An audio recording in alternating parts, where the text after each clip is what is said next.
Hello, everyone. How are you? Fine, thank you.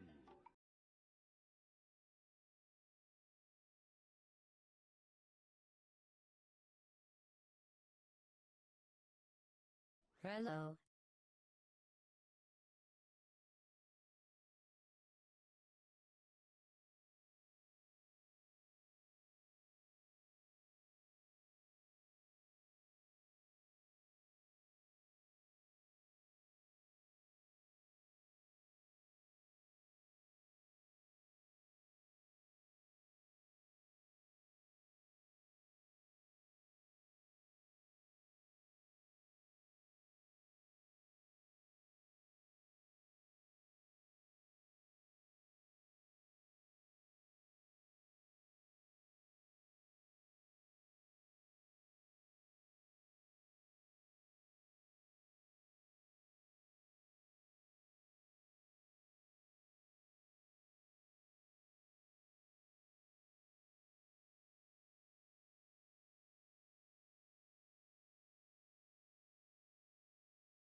Hello.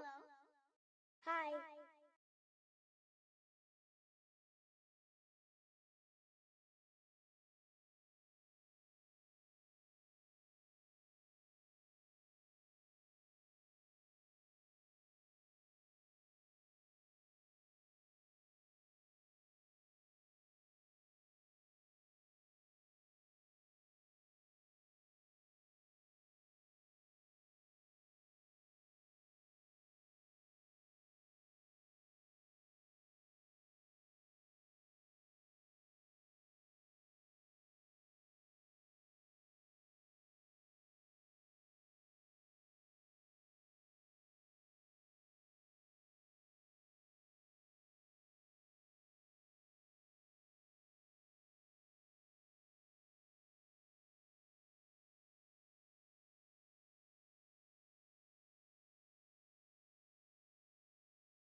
Ads suck, I know.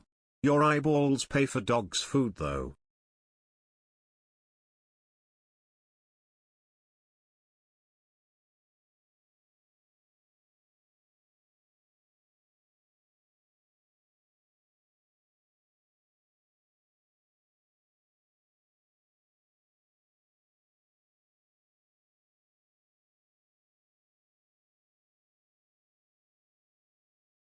Hello.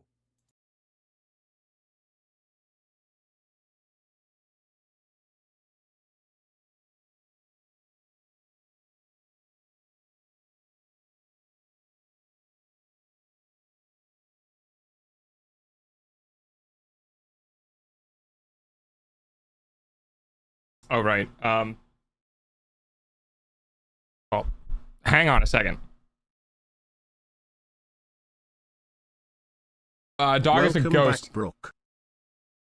I missed a billion streams. You're okay.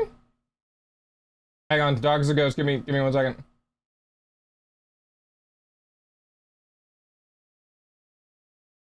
Nope, not that one. There we are. Oh god. Not gonna work. Anyway. Holy toast, the stream's haunted. Stream's haunted. Dog's haunted. I'm hot, guys. I am a hot dog. So the air conditioning is going to be going in the background of like probably all stream. And I apologize ahead of time, but it's over 90 degrees outside and the humidity is like 60%. So no, it's over. I fucking swear to God. It's hot. I don't know why. I don't know what possessed me to be like, oh, it's going to be 90 today. I should go out and do manual labor in the woods. Needless to say, wasn't the best idea. But I also got to eat 2 like apple pie fritter thingies because I stole it from my dad's pantry. So that's like 400 calories, by the way. I should just not eat. No, I can't do that. May will yell at me. Shaw. It's not my birthday. Apple fritter. Yeah. It's like a giant glazed ravioli with apple pie filling inside. That's the best way I could describe it, where people will be like, "Oh, I can taste that. They're really good." The 210 calories a pop, I'm like 90% sure. And I had 2 of them, and I had something else, so I had like 500 calories. But I didn't eat breakfast, and I did manual labor, so kind of like a little bit of an offset. And then I had 2 slices of toast and some popcorn. Dog is still trying to slowly lose weight. I actually don't think I need to lose any more weight, but I want to lose like maybe another 10 pounds or so. Maybe like 10 or 15 pounds, and that'll be good. I think really what I need to do is I just need to put on muscle mass. And then I'll be happy dog. Happy dog! But I finally took off the bandage for my thumb. Wow, my thumb looks naked without a bandage on. I'm not gonna lie. Guys, the bandage has been a part of my thumb for like 2.5 weeks now, and not having one on my thumb looks really weird. That's bizarre. It's like wearing rings or a necklace all the time and then taking it off and then not wearing it anymore. It's really weird. I drank too much. Oh god. Wait, what? You can't have any vinegar anymore? What did you do? What the fuck did you do? For a bit. Oh, okay. Did you destroy your digestive system? How do you go to the doctors and the doctor's like, yeah, you did something. You did something to your body. What was it? What did you do? Just messed with the... You drink enough fucking acidic things to permanently mess your well, not permanently, but to temporarily mess with your pH for an extended duration of time is wild. Did you replace water with that drink? Is that what you did? You know how the Romans used to drink vinegar? Yeah, well, yeah, that'll fucking do it. That's crazy. For those who missed it, I'll pull it in from the Discord. Because I did go out today. And I did some work. Let me see. Is Brookie still VIP? I don't remember. Yeah, okay. Wait. Are you? Hang on. Where's my thingy?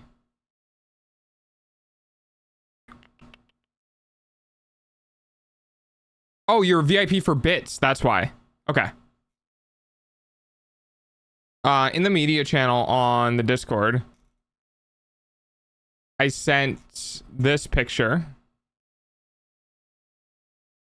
which is what I did today. So that's what I did today. I cut a hole in the woods. It's very green. I realize that it is very green. But yeah, so if I blow this up. So there's the like the A-frame, or the not the A-frame, my dad calls it a lean-to. I don't know if that's actually what it's called. It's just basically a big box with a roof on it. Where the tractor is housed. And down here is where I began to cut in.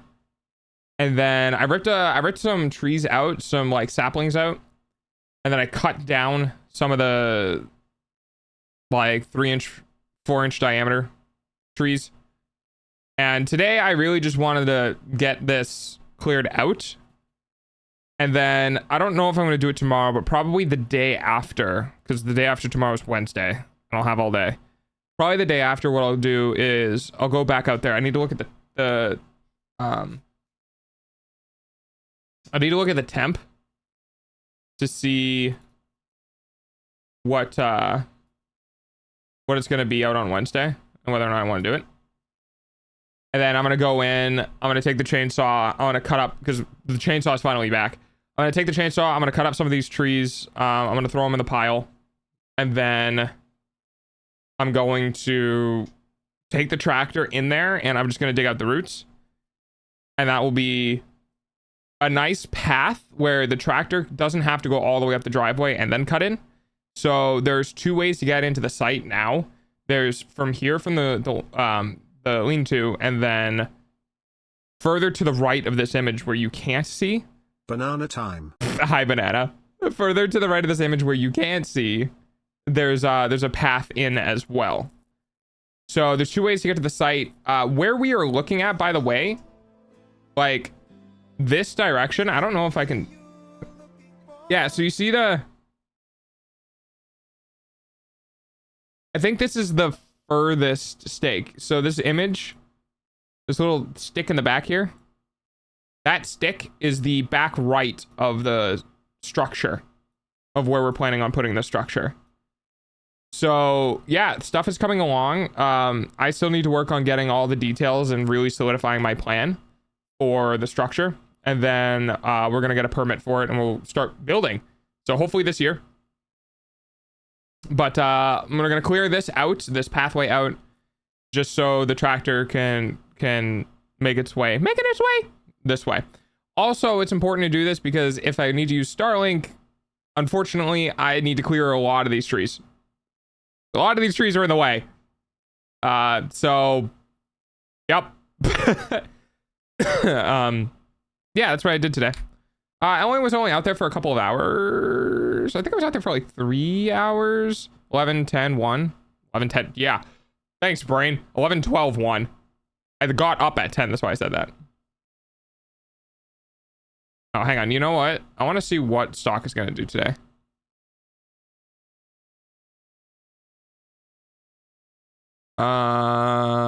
Okay. So that's what I did. I did get an update 3 or 4 days ago for the from the artist for my ref sheet. That's still on its way. It's still being worked on. There have been minor changes.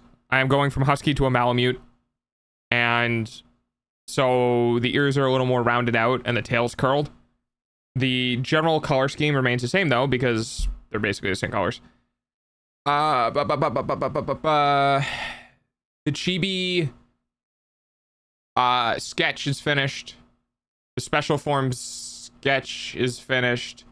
There's a couple more things that they have to work on before going into other parts. I have no idea how long it's gonna take. I think we're at like a month already. Did I hear chibi? Yes. Dog is going to have an official reference chibi on his ref sheet, because, you know, Dog will have chibi forms for other things. So when that is finished, I don't know when that ref sheet is going to be done. Hopefully, maybe next month. It seems like things have been going on with my artist. The progress is slow, but is happening. But I'm not entirely sure. So, anything else I can update you guys on? I think I've solidified the plans for the structure.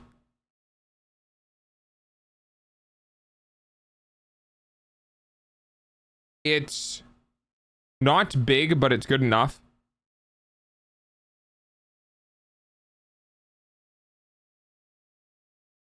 There's some specifics that I think I need to spend some more time thinking about that I'm not going to do right now. But what I showed on stream, I believe, is what I'm going to go with. Also, no pressure today because today's Monday, so I don't have anything I need to do. So I guess I can show you guys. Give me a second. I'm just going to pop over here and get to the thingy.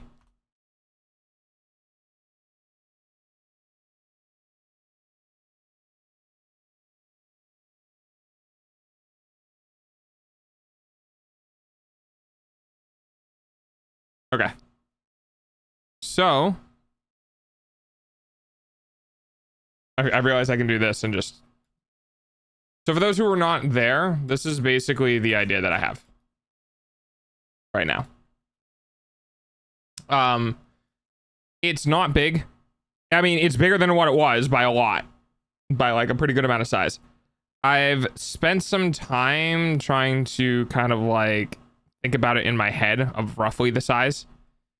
So this top right hand side is a 10 by roughly 10 bedroom shared with a 10 by 5 bathroom, which is connected to a 15 by 12 15 by 13 15 by 12 main area, so to speak. Now the 15 feet is going to be eaten up. You're gonna have 2 feet of countertops here, so it's not actually going to be 15. It's going to be closer to 13. So it's a little over 13 by little under 13. This is basically kind of a big square.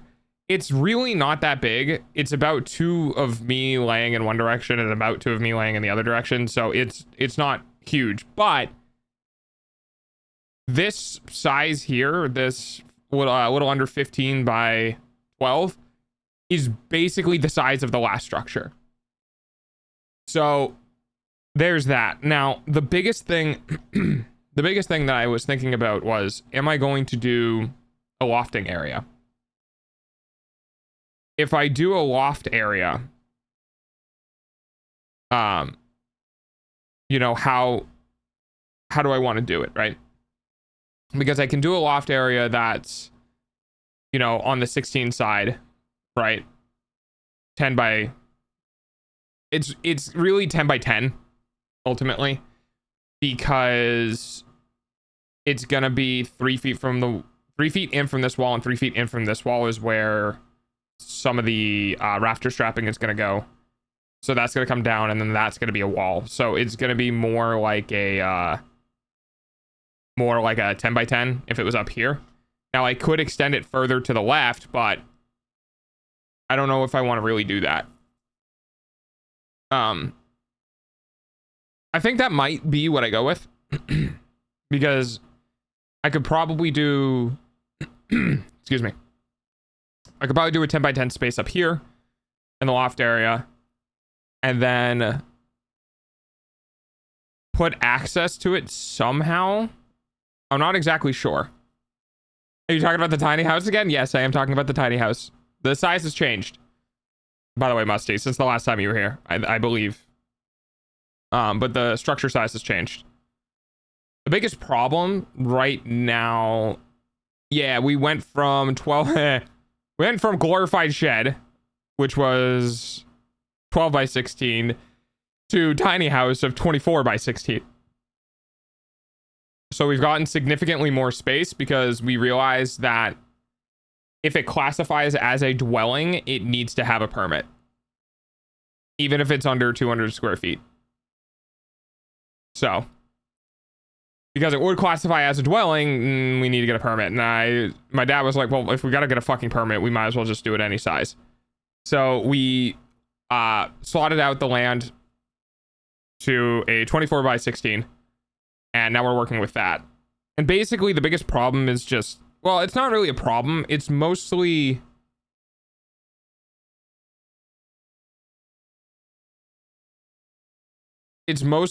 trying to figure out, because what I'm working with right now is possible. I can do just a straight run into a loft, essentially, and just do a loft up here above this area. And then I can either turn this into an office space or a bedroom, or turn the top part into an office space or a bedroom. Probably the latter. I'd probably have the top space as the bedroom area, and then this bottom part would be the office space where I'd put the VR stuff for stream and tracking and all that. And then this can be everything else.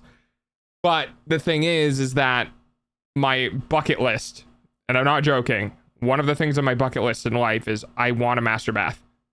At some point in my life, I want a master bath. So, like, yeah. Yo, wait, you do VR stuff now? Well, I've always had VR stuff. I just don't have the room here.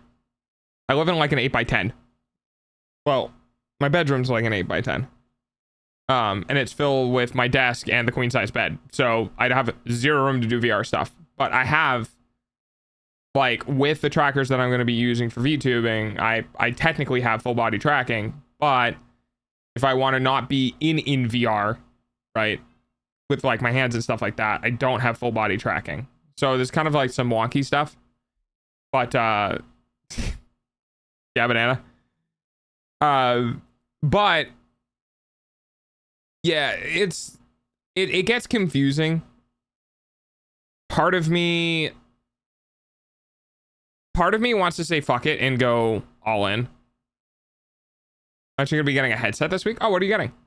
Part of me wants to say fuck it and go all in, which would mean story and a half. So for those who are not aware, story and a half is a real thing. Story and a half is basically instead of doing a full wall on the edge of the structure, you do a less than a half wall.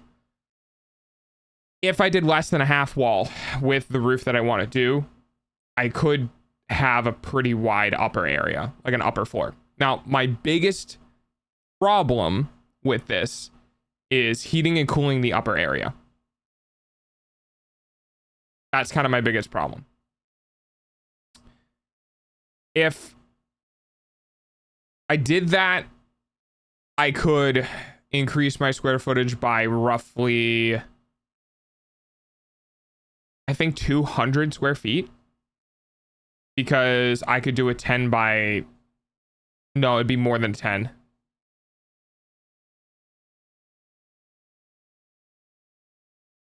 Or would it? I actually don't know.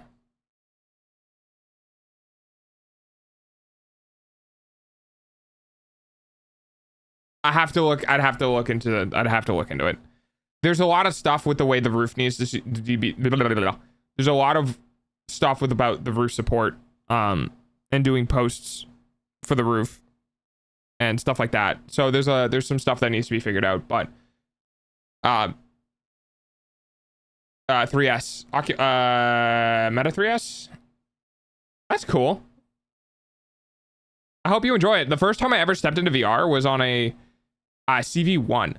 I actually bought the original Oculus launch CV1, and I was like, this is so cool. So unfortunately for me, it wore off pretty quickly, the novelty. I also got I either started having vertigo then because of my ear, or I was having issues being in VR for so long, pulling it out and having everything like be too fast, because I think my brain got used to the delay in VR, and then I would get out and everything would be too quick. It was weird, but yeah, I have an index right now. It's sitting in the garage. But yeah, I might go all out on this, to be completely honest with you.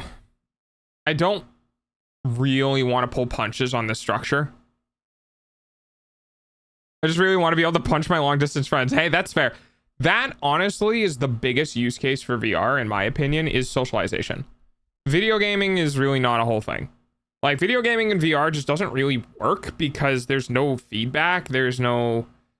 like, Beat Saber right now, in my opinion, is probably the only VR game that really makes sense. Just by... it seems like something that was designed for VR, right? Other than that, being able to, like, sit next to your buddies...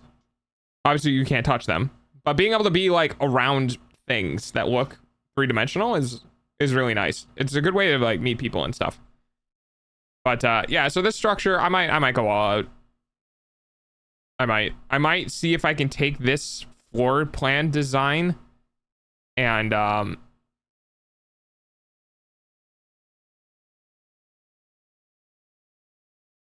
do something with it. The problem is I'm probably going to lose a lot of square footage on the first floor to the stairwell, and that's my biggest complaint right now.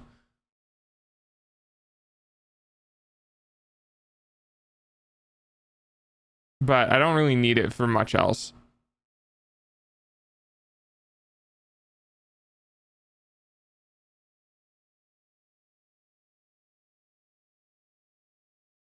So, anyway, this is the plan. I think what I'm going to do is I'm going to do story and a half. If I do that, if I do decide to do that, I'm going to need to figure out how I'm going to support the structure. how I'm going to support the structure, like structurally, because the roof itself is probably gonna have to get transformed to a ridge beam rather than a standard normal rafter roof. And if I do a ridge beam, then it's not going to be able to span the full, it's not going to be able to span the full 24 feet, you know? So it's going to have some support somewhere. And I'm not entirely sure. Probably what I might end up doing is ChatGPT is really good for getting like general ideas, because I can only think of what I know. So ChatGPT is actually really good for like structural ideas to tell you things you might not know and to point you in a direction of resources you can actually use. And I mean that in a way of, don't just take the ChatGPT output and run with it. Try to figure out what it's trying to tell you and then go look for things like that. Because in my use case right now, what I would want, and I don't know if this would work, and I'll kind of draw it out, is that I would want to do something, something that, like, let me just scoot down here. Something that, so looking into the structure, we would have, let's say, a 3-foot tall wall. And then it's some weird, so it would go in 1, 2, 3, 4, 5, 6, 7, 8. 1, 2, 3, 4, 5, 6. So, and then 8, 1, 2, 3, 4, 5, 6, 7, 8. 8 by 3. So this would be, this here is 8 by 6. So it's 8 feet inward, 6 feet up. Combined with this 3-foot wall, this goes to a total of 9 feet. So if you had a ceiling, it'd be like this.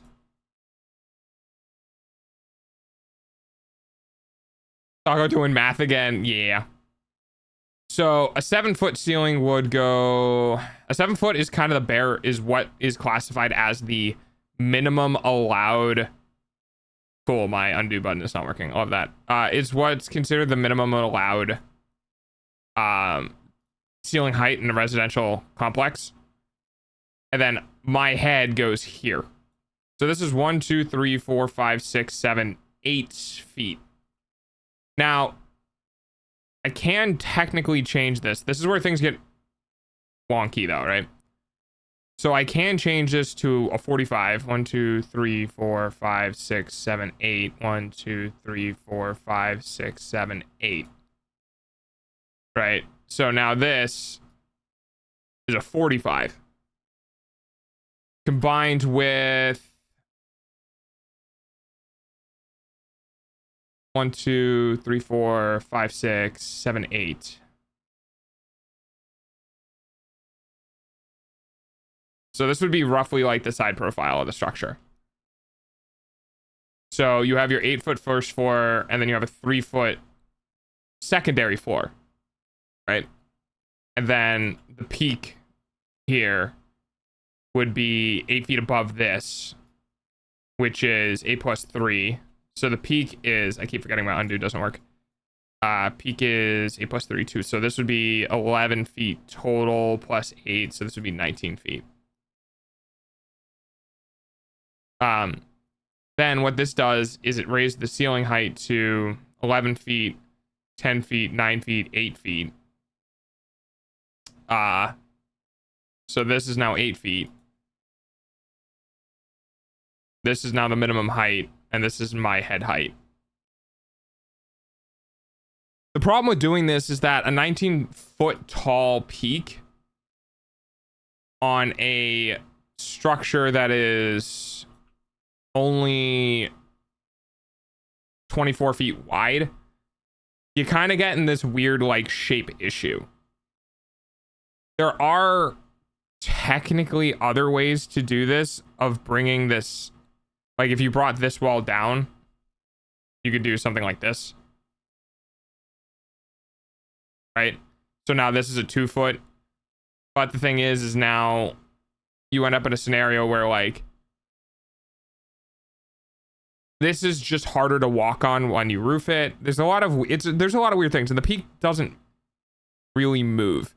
So, but just to show you, so if we knock these walls out to 2 instead of 3,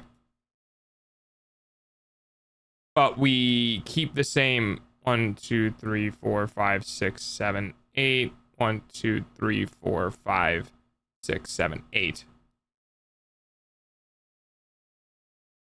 Right, so now this is 8 feet up, 2 feet, so this is 10 feet. With 10 feet total, and then 8 feet, it's now 18 instead of 19.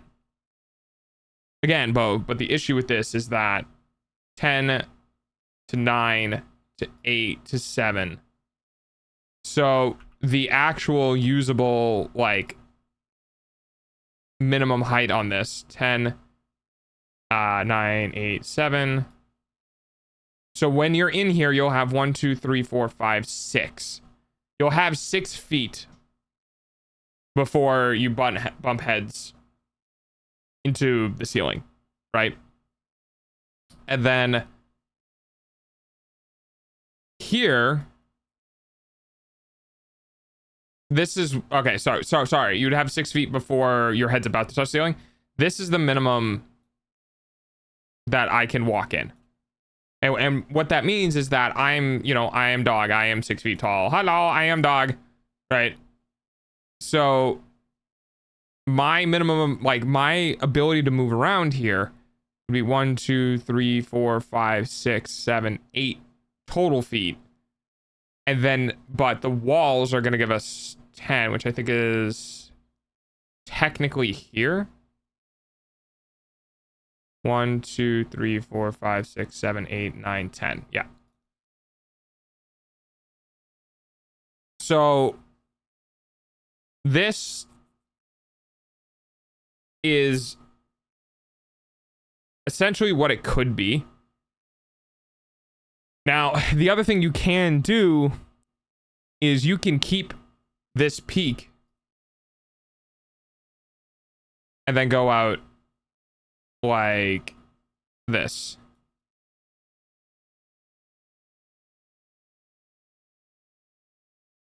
Right.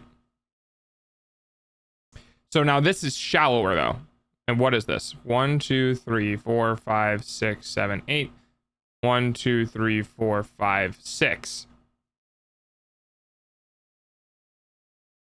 Okay. So this was the original height of the roof. Or the original, not height, but the original slope. I think this is 35 to 36 degrees.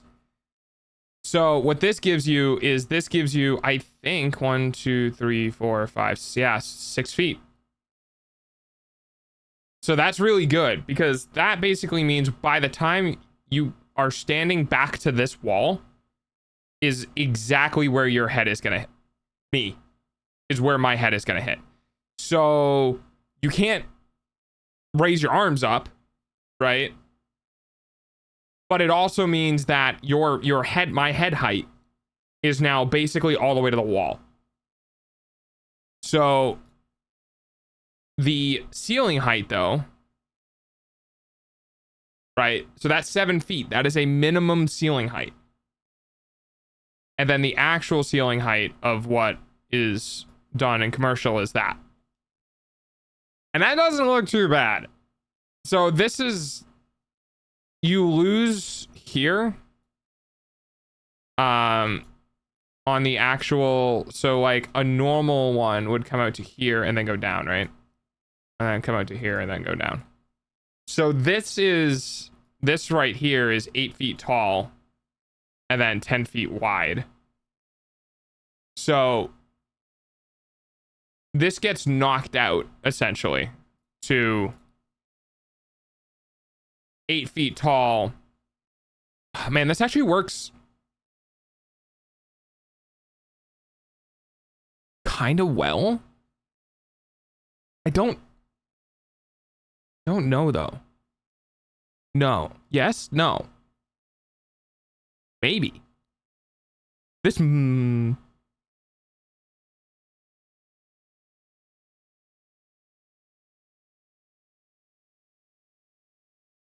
So I'm thinking about.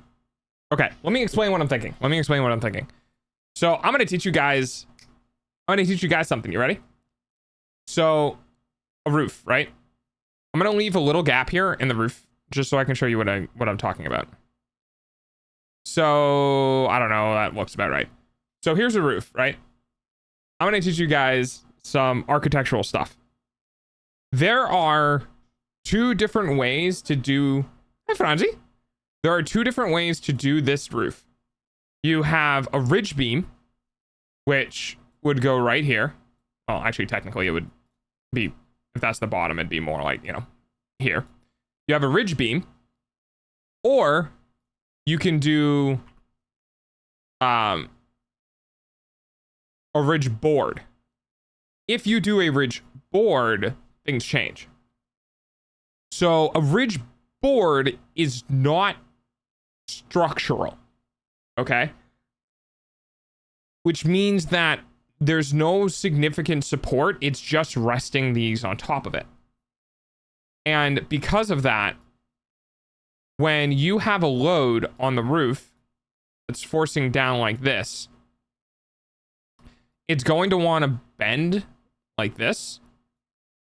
And that wanting to bend wants to kick these feet out because this part here is pushing into the board. This part on the bottom, though, roof sag, yes. This part on the bottom, though, because this is the top of the structure. Hi, Arctic. Because this is the top of the structure, there's nothing for it to push against. So if this happens, you'll actually have, what you'll see is this exterior wall will start looking like this, because it's starting to try to push the wall out. Now, that's obviously not good. So in order to combat that, you do what are called rafter tie-ins. So rafter tie-ins, their job is to prevent this bottom part here from pulling outwards, because to pull outwards, it needs to pull this board, and this board is attached to the other part of the roof, which will have the same load, trying to push it in the other direction. And then, as you can tell, this causes this board to want to be pulled both left and right. So it's extending the board, which means that this roof doesn't go anywhere. Now, that's one half of the equation. The other half of the equation for this board is that if you are going to use this as any load-bearing board, there's a huge amount of sag right here, because if this expanse on this board is, say, 16 feet, like it's going to be in my structure, that means right here is 8 feet and there's no support. So by pushing weight down in the center, you're going to have this drooping effect, because, well, depending on how thick, you can put a fucking, 8 by 8 inch, or, a 2 by 16 in, right? And what that means is it's 1.5 inches this way, and then like 16 inches, like you could put some massive fucking beam in here for your roof things, but it'd be ungodly expensive. But what you can do is you can actually put in these here, and the job of these boards is that when weight is pushed down here, it's transferred up this to pull this down, but then this weight gets transferred into the exterior wall, which then goes to the foundation. Now, you don't do this for any, like, as I understand it, and what I would personally do is you don't do this for any high load areas. Because if you do this for high load areas, you're causing a lot of tensile strength on the actual roof itself. Because, like it or not, this action of pulling down is happening in this small area on the roof before it gets transferred down the post, like down 2 posts. So it's not used for like high occupancy floors. For a single family, air quotes, single residential structure, it'll probably work fine. Ping-ponging the weight, pretty much. Now, if you don't want to do, and the last thing is a collar tie, right? So at the very top here, which is the reason why I say this works out, was because at the very top here, you have a collar tie, which is the opposite of what this does. So a collar tie is used for, how do I explain this? Okay. You have a piece of paper, and some of you might have done this experiment before. So if you hold a piece of paper, this is a hand. If you hold a piece of paper and you put your lips up to it and you blow air over the piece of paper, you accelerate the air particles here, which causes a low pressure, which forces the paper up because there's higher pressure underneath. Some people are doctors, Dr. Howe's doctors live in houses. Now, remember this because this is important. Ow. Thank you for the follow. So, when you are pushing air faster on one side than the other, you create, I can't remember, I'm pretty sure this is a low pressure system and this is a high pressure system. Because this pressure underneath the paper is higher than this one, it brings the paper up, makes it flat. Now, imagine this roof is a piece of paper. If you have wind going along the outside of the roof like this, and you have stagnant air in here,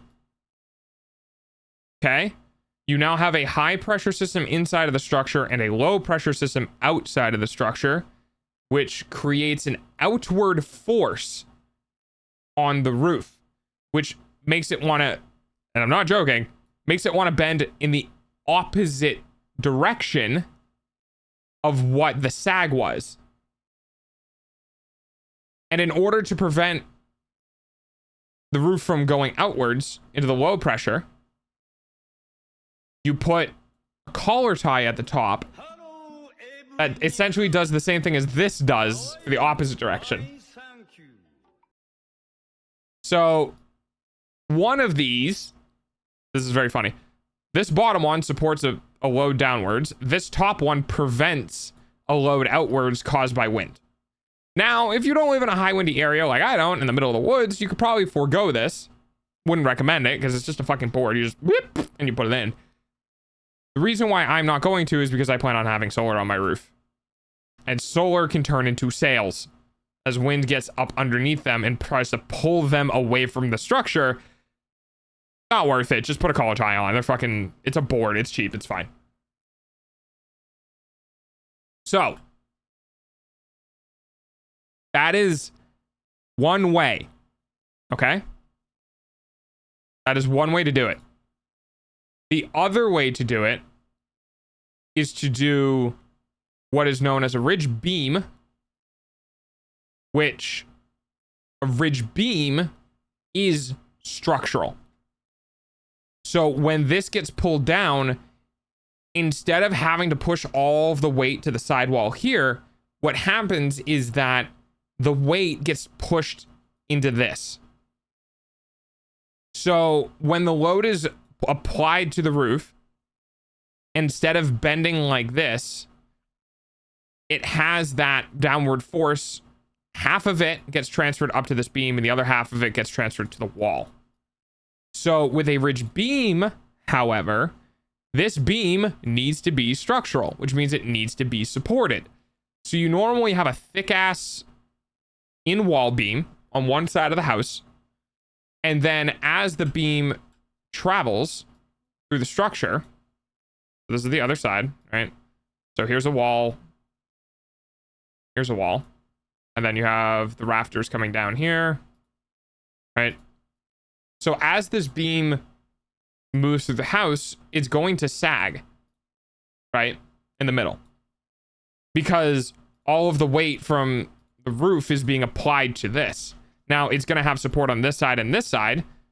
These turn into load-bearing walls, though.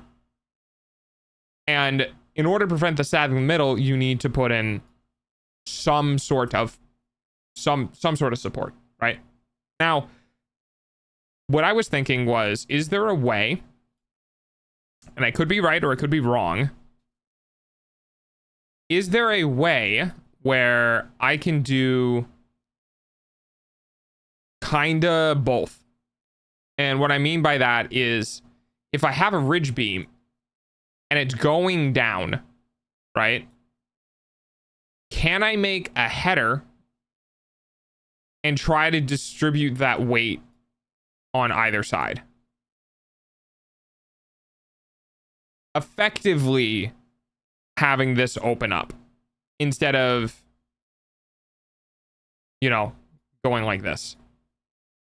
Because that would suck, right? If you're trying to use this space as a living space, right?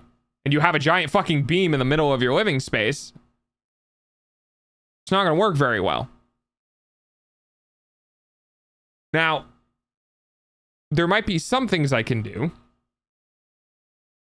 where this is the reason why dimensions become important, is because you need to know, well, if my structure is X feet long, right, and I'm using Y board size, which is either this or bigger, right? If you're using a big old fucking hunk of wood, how far can I go before I need a post, right? So if you're just using this little rinky-dink ridge beam, right? Little ridge beam, tiny ridge beam, you're gonna need more posts more frequently. If you're using a big fuck off ridge beam, right? You might not need anything because this piece of wood is going to be very good at deflecting weight. It's not going to want to bend here very well. And that's why the measurements are important. The bungalow wood. Yeah. So you can put in and then you also run into the physical lumber size. Right? Like you can manufacture any size of beam you want, but it's manufactured. If you want to go down to Home Depot and buy something, you might be stuck at a max footage of something you can't get. So if you're like, well, I'll just put a 12-inch or 14-inch beam. I'll do a 16-foot long, 14-inch tall piece of wood. And you go down there and you're trying to find that, and you're like, well, the biggest ones we have are 12 feet long. You're not going to get a 16-foot long piece of wood. You know what I mean? So, you're also limited to that. Now, the difference is this comes into like structurally interesting, because the beam needs to go, like, if you put something here to support your roof, that bitch got to go all the way down. You got to order a lumber mill. There's other ways to get it. Well, there are. Maybe. Right? Maybe. But, for example, if I said I want a 16-inch beam that's 38 feet long, that won't work. Like, literally, like, pine does not do that. Right? So, in some instances, you honestly just go steel. Or manufacture a beam. Like, there are things called LVL, or laminated veneer lumber, or something like that, which is stronger than normal 2x4s. Like, you can manufacture it, you can make it, but it will not happen, or it will not occur naturally in any capacity where they can actually use it. You know what I mean? Like, they can't get it from the tree. So, finest mahogany. That, it's funny you say that. That is actually a real thing. So there are differences in the types of wood that you use. For example, a lot of wood that is used in structures is pine. But I do believe there are also other ones that you can get that are stronger, which is Douglas fir. Like, you can buy harder woods, and harder woods do have a longer span that they can support. That is very real. The problem is they are, holy fuck, a lot more expensive. So, yeah, we got a lot of those here. Yeah, exactly. So this is where things get kind of difficult, right? So,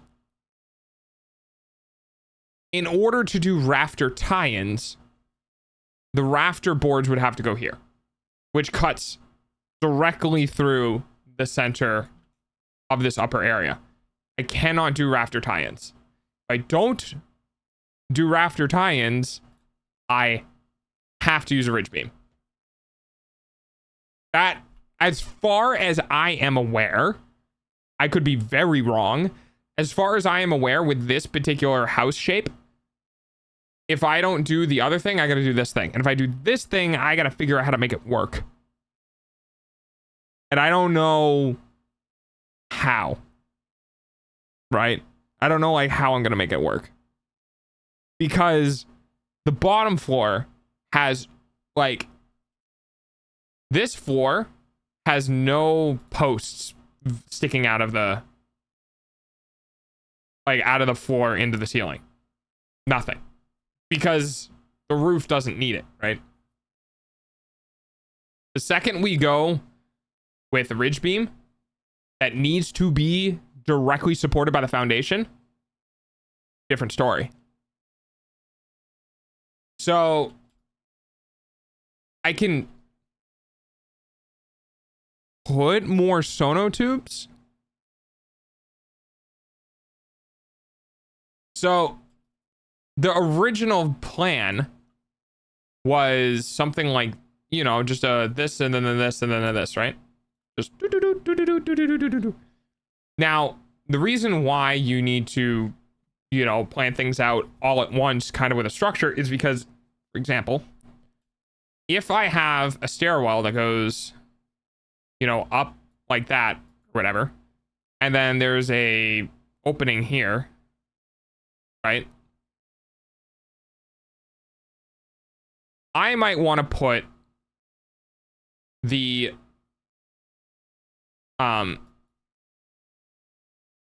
two posts on either side like this,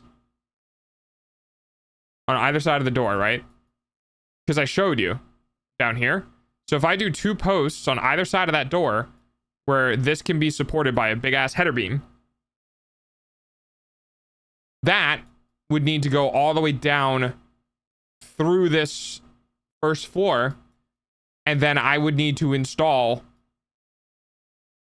like, I would need to install the foundation parts, right?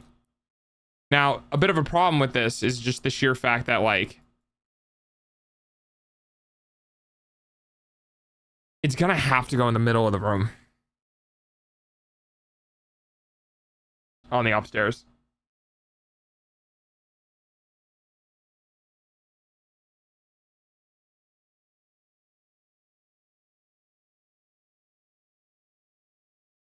But I'm not sure. Like, this is where I know enough to be dangerous, but I don't know enough to fix it. Right? Like, I know enough that I need this type of roof, I think. But I don't know enough where I can just be like, oh yeah, I'll just do this. You know what I mean? Like, that's the thing about understanding and becoming an architect, is that you remember all of the things you can do in a situation you've created, right? I've created the situation where I'm like, well, if I really want a second floor with stuff, I'm going to have to change the way the roof works. Well, now hang on.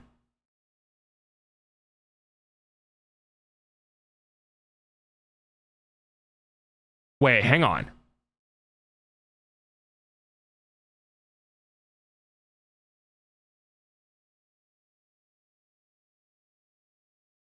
I don't know if that'll work though.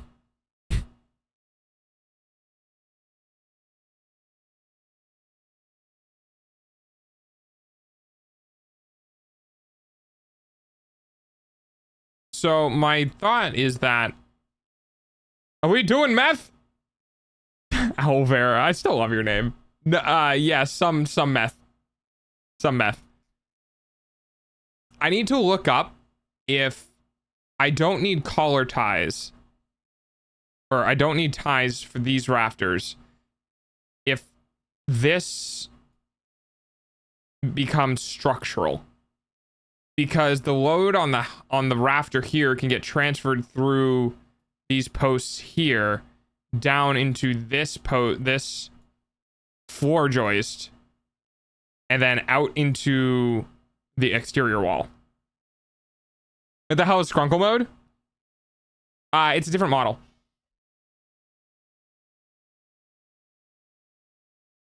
It could be possible that could work. It could be possible that could work. Architectural degree homework? No, not quite. I'm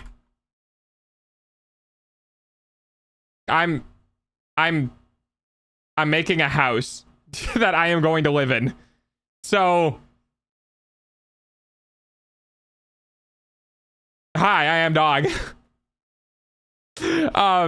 So this is real. Like, I'm going to be making this in real life because I'm going to be living in this. And so before a permit for the structure, hi Cozy, before a permit of the structure can be approved, I need to figure out what I'm going to do with the structure. So I'm creating the structure, and I'm doing this for fun because I don't know, it's fun. It's fun to figure it out. It's almost time for Dog's hourly payment using your eyeballs. It's fun to figure it out. Oh no, that won't work. Son of a bitch. Not unless...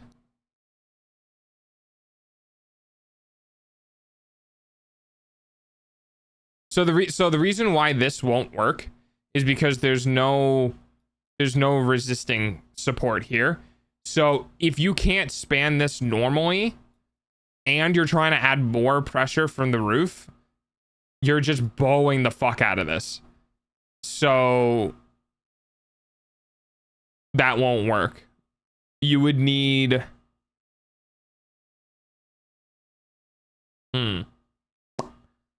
you would need a post in the middle here to support that weight. Shit, yeah, it wouldn't work. Fuck. Okay. Oh, back to the drawing board. Literally. He was left in a room by himself too long, decided to build a whole ass house. I want a place to live. I want my own home. Again. After I lost my last one. Yeah, this is a bit of a conundrum, huh?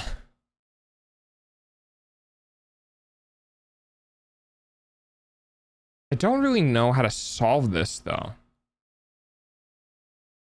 Hang on. Let me open up my other browser. Let's see if I can find some roof support.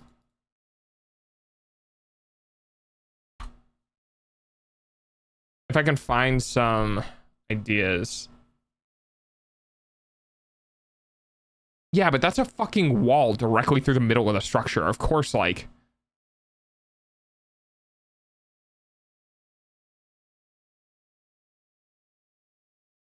I mean, maybe?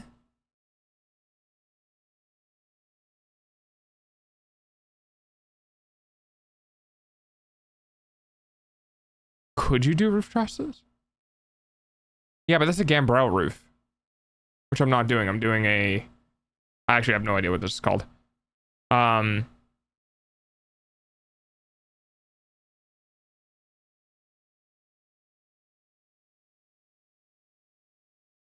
Using a wall instead of purlin braces to support the roof rafters.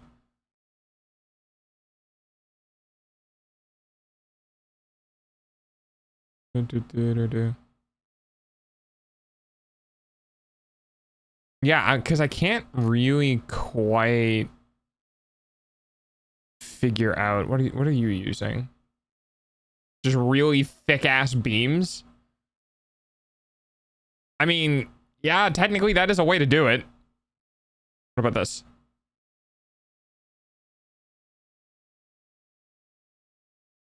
Open image new tab. I mean, you guys are more than welcome to find stuff. You want to help.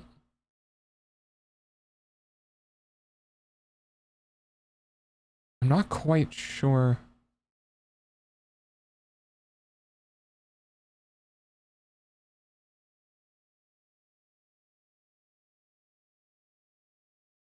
Yeah, but that wouldn't work.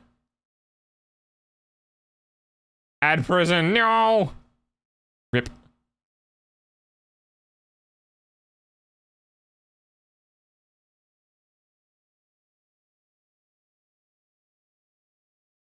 Is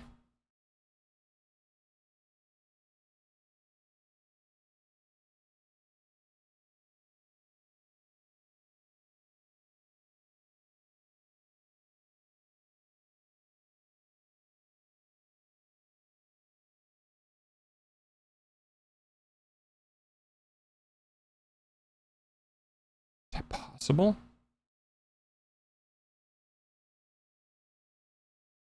No, it's still not. Because I can't.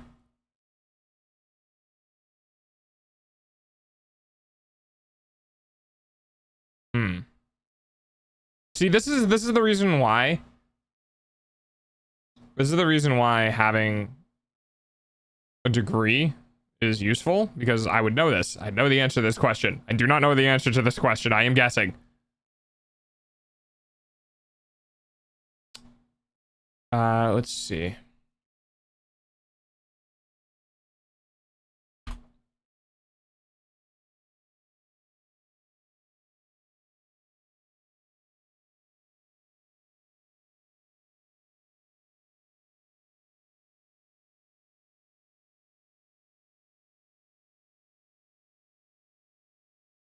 Well, it has the collar ties at the top and no beam.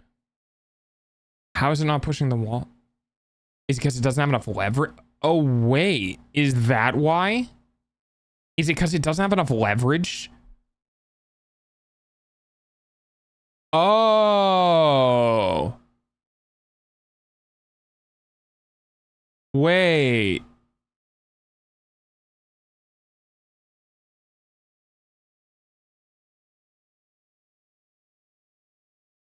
That makes sense.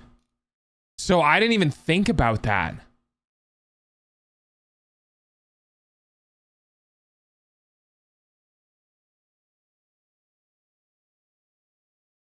Can that be hung though? Can I do that? Yeah, that doesn't have any support. That's just fucking a giant beam all the way across. Ads suck, I know. Your eyeballs pay for dog's food though. And that would be adding weight down. Yeah, so I can't really do that. But would I not need tie? Okay, so what I saw was essentially that you might not need the tie-in here because this act of forcing out, because this is only a 3-foot wall versus an 8-foot wall, there's not enough levering action, right? So fulcrums and pivot points and all that sort of stuff, right? So if you have a long lead up, you can put less weight on this and it bends this wall out, right? But because the lead up on this particular structure is only 3 feet tall, you need way more force to try to kick out this wall. So welcome back, Musty. So it might be possible, but it still doesn't resolve the issue of the floor joists. How?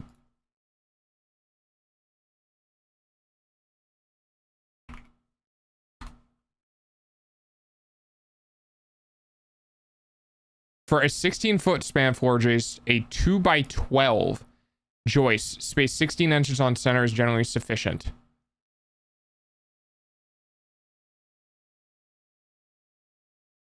Two by 12 16 OC is sufficient for a 16-foot span. No need to double them.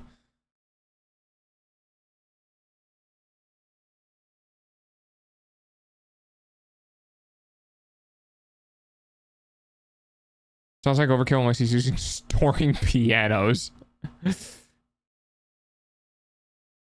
2x12. So, I mean,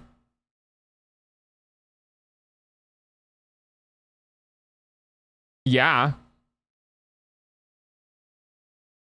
We run 2x12s. Those are kind of expensive though, huh?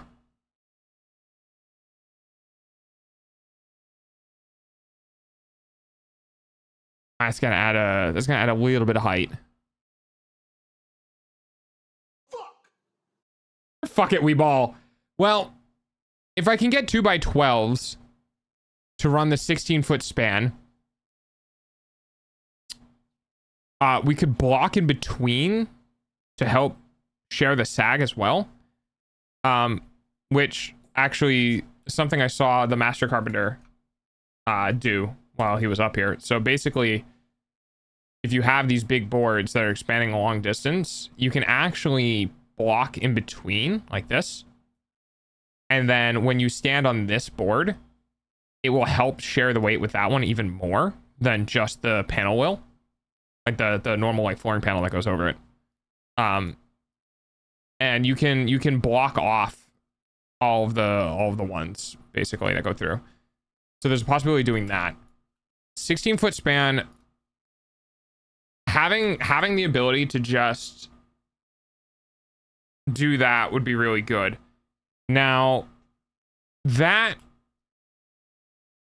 solves the problem with the second story needing support beams for that span. What it doesn't solve is the the roof situation. Unless physics of weight distribution. Yeah. Unless, can we collar the roof to this?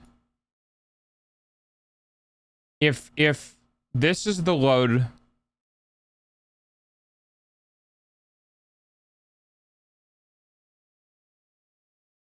maybe. So I know it looks a little confusing here.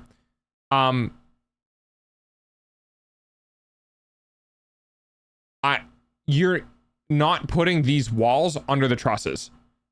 So if you put the walls under the trusses, it becomes structural. And then if you do that, it now needs to go down to a post. So what we're doing is we're not doing that. We're putting them on either side of the truss. But what we might be able to do is we might be able to tie in the roof edge using these boards and then using gussets on the top of the board here. I have so many arrows from me explaining things. Go away, arrows, be gone.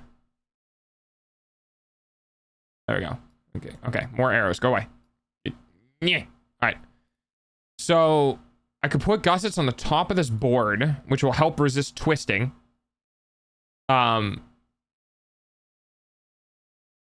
Ooh, no. What? I don't think so, actually.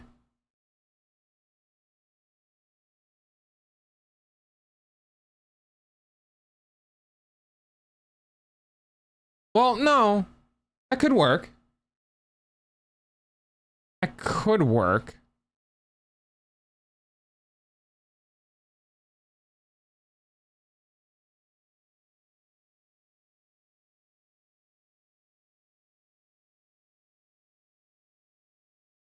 I'd have to look into it. Hi, Ellie. I hope you submit this draft to an architect for making a proper plan. I have a master carpenter that I work with. I've already told him a couple of different my designs. He's like, yeah, it's fine. I'm not dumb. I actually have a tendency to over-engineer things. To be completely honest with you, a lot of the shit that I came up with, he was like, you don't need that much. I was like, oh, okay. So basically the roof weight needs to be, if we're not doing a ridge beam, the roof weight needs to have some sort of pull support on the outside. You don't want a bird to fly by, shit on your roof and it collapses. That would definitely not be a problem. Can't stay long. Wanted to come by, say hi. Hi, Allie. Bye, Allie. But yeah, I mean, the roof that I'm building is structured for 10,000 total pounds. I believe the thing was like 9,860, something like that. Which is a good amount. We do get wet, heavy snow, but I can pitch change on the roof. Does that matter? I think it does, yeah. Yeah, so you lose a little bit of headroom on the edges. Don't want to do that. Okay. So, the roof is already 35 degrees. It's 9/12, which is something like 36, which is pretty good for shedding weight. But it's still under 45, so it still takes some give, like some push. Hey, you cried 6900. Hi, that was very, very good timing. I'll go to the pit later, Bard. How you doing? I don't know if I could do this tie-in though. I know these walls aren't going to be structurally supported, so I could probably just take these out while I work on this. Oh, that's good.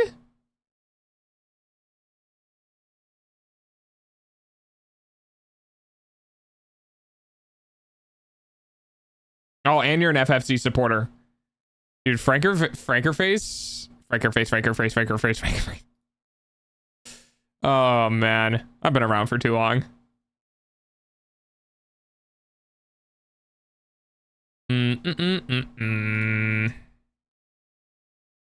Yeah, I just want to know how the roof could get tied in with one of the half stories.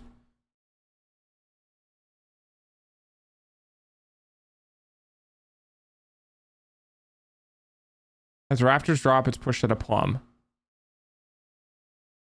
Without ceiling joists, a hinge joint in the wall framing can open up under the weight of the roof without ceiling joists.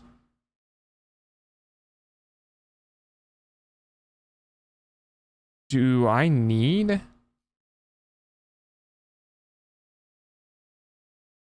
Yeah, I'm not sure what the supports for that are going to be. You look familiar somehow? Oh, Six and I share the same model. That's why. Whee! This is pretty much what my brain is doing right now. I'm trying to figure out if I need tie-ins or not.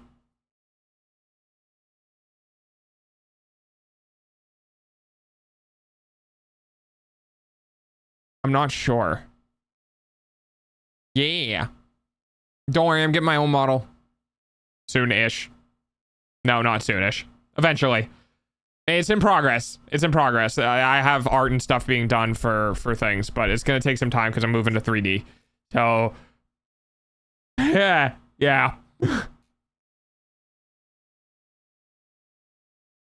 What are they called? It's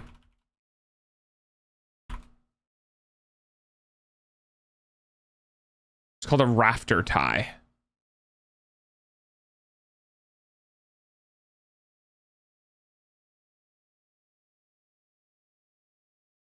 Ceiling joists are running perpendicular? I can't do that.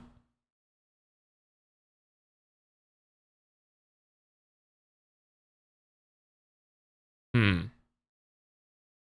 me see if there's a particular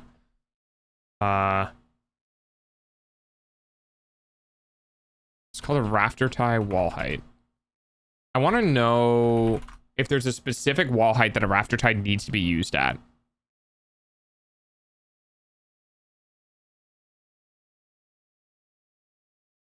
Yeah, see, that doesn't really work.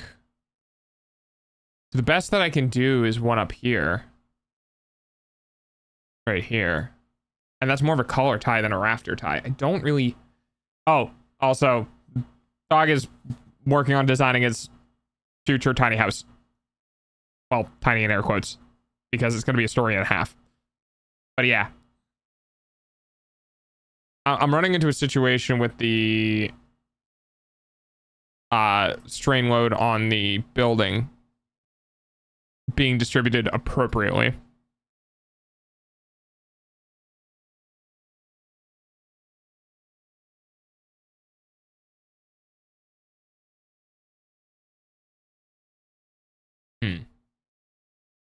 So now I'm looking for like engineered plans that already exist.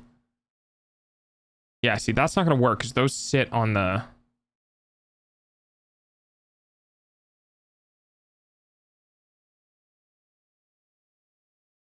Just regular house, I guess. Oh, hi, Mimi. Sorry, I didn't see you. For some reason. When ceiling joists do not form a continuous tie between the rafters. Wait. Oh, shit. When ceiling joists do not form a continuous tie between rafters, a rafter tie must be installed. It's not quite right, though. Okay, what is this? Hanger strut? Is that possible?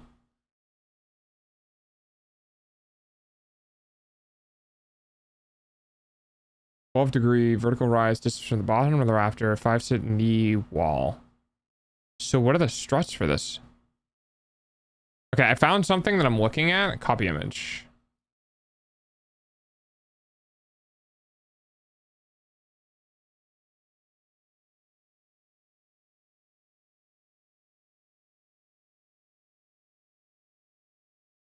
Oh, this is a question.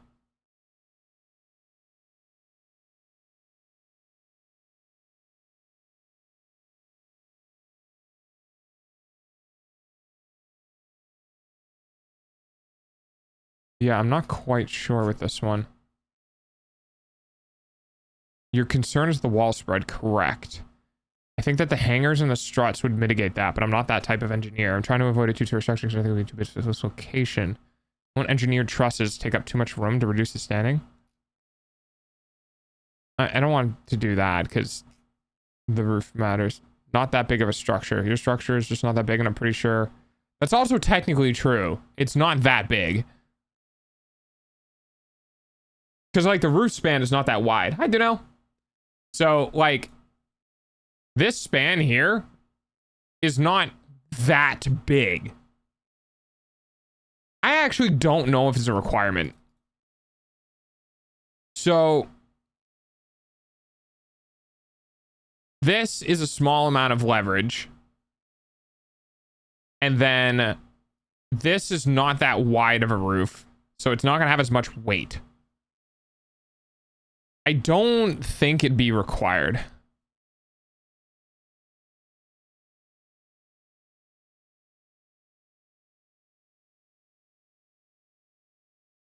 A trust company I would know in minutes, if not seconds. The second design might be a bit of a trick for an amateur to raise. If I remember the first design. Balloon frame the walls. So spread the load is handled by the floor joist tied to the... What is balloon framing?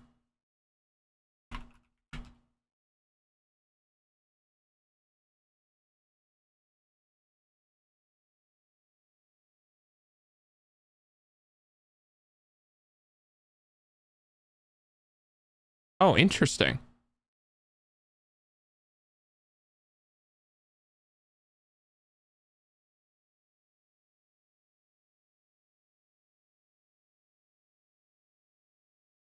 Could I do that? If I balloon frame the wall, then the floor joist acts as a tie-in. Wait. Okay, so for those who are wondering, sorry, let me explain this. Balloon framing is as far as I can see, let me get this image again. Okay. So balloon framing is you have a piece of wood like so, right? And then you have your roof off of this piece of wood. Balloon framing is when you hang something off of this, I believe. So you end up having, I'm guessing you end up having these hang. Normal framing is when you have these boards here in between the walls themselves, right? And then the roof comes off like that. Now,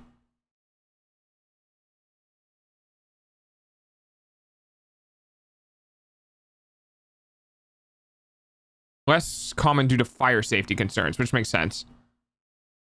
Yes, Berkey. If you do this one here, this is where you start worrying about whether or not this roof pushing out on this top wall will cause it to expand, essentially, right? So you'd end up having it go like this. Look, it's waving at you. Why keep waving inflatable arm flailing tube man? Why keep waving inflatable arm flailing tube man? However, if you do balloon framing, this wall can't go outwards because this floor is tied in to the actual thing and it can't move, right? So the reason why, to help you guys see better, because I realize I'm probably not doing a very good job of explaining this. Okay, so here's your floor. And the normal framing, this is the way the walls work, right? Don't tell me that. I don't want to know. I hate that. When your roof comes down like this and weight goes down like this, it's going to want to bend it like this, which is going to want to push this out. And then you have this issue, right? So you end up having this wall here trying to get forced outwards. So what you would do is you put in these ties to prevent that external force from happening, but that runs in the middle of the room and we can't do that. Now, if you do balloon framing, that wall goes all the way up and sits on the roof, right? So now when it tries to push this big wall out like this, you use your floor joists hanging on these walls to prevent it from doing that. And that's how we're probably going to solve this issue. And this will work perfectly, maybe. So 1, 2, 3, 4, 5, 6, 7. 7 feet. 8 feet, 9 feet, 10 feet, 11 feet. 3 and 8 is 11. 12 to make up for the normal loss in this height here. But that would make... Wait, hang on. 1, 2, 3, 4, 5, 6, 7, 8. 1, 2, 3, 4, 5, 6, 7. Yeah. It'd just be better to do by 12. So this would be 12 feet tall. And then you'd have the roof start at 12 feet. Okay, hang on. So now I need to brain thingy. I need the brain thingy. Hang on. Let me brain thingy. We gotta do the brain thingy. I'm not very good at brain thinking. Okay. Alright. Okay, brain thingy. So 1, 2, 3, 4, 5, 6, 7, 8, 9, 10, 11, 12. 12. Right? 1, 2, 3, 4, 5, 6, 7, 8, 9, 10, 11, 12. Yeah, 8 by 3. Oh no. Oh boy. 8. We'd put something here. It's gonna be 11 inches. 1, 2, 3. Wait, what? 1, 2, 3, 4, 5, 6, 7, 8. 1, 2, 3. Huh? So that's not... So that's 14. 1, 2, 3, 4, 5, 6, 7, 8, 9, 10, 11, 12. No, that's 11. Okay, I'm crazy. Sorry. Fucking my brain went 8 plus 3 is 12. We're fine. Everything's fine. But that's what the structure was already at then. No? 1, 2, 3, 4, 5, 6, 7, 8. 1, 2, 3, 4, 5, 6.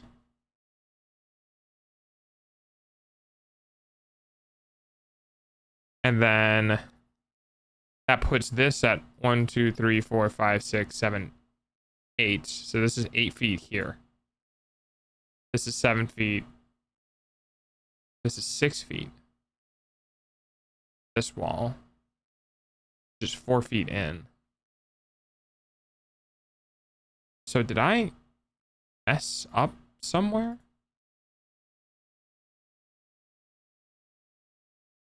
Wait, hang on. 8 feet.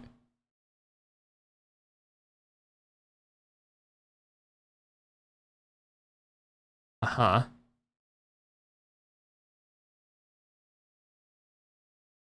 Yeah, I did mess up somewhere. So that would only be 8 feet across.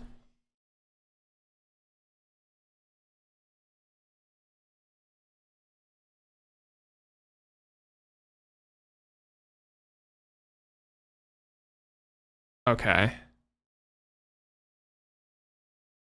Huh. What did I do before? Oh, I had an extra foot because I took it away from the floor below it. That's why.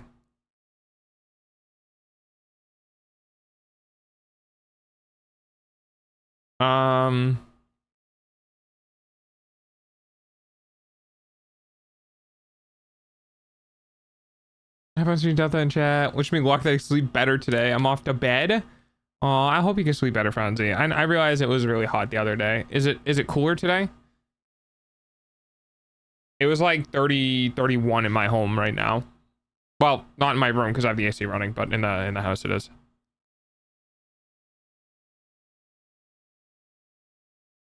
Well, I mean, technically, I don't even need these walls.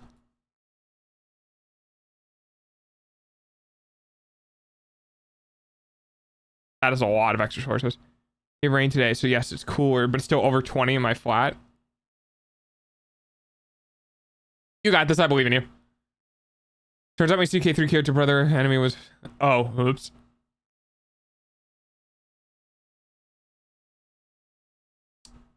Could we do that? I feel like that's better than other options.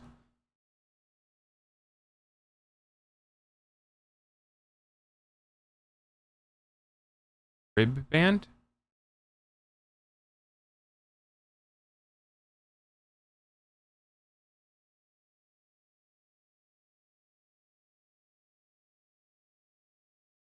It's a rib band. The spread load is handled by the floor joists tied to the outside walls. Yeah, and supported by the let-in band. Supported by the let-in band, rib band.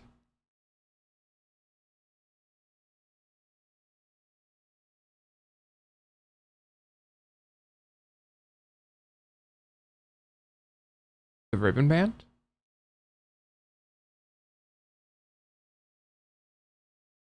Oh, it's got to be...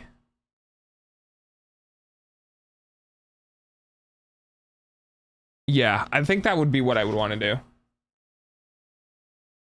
I think we do balloon framing. To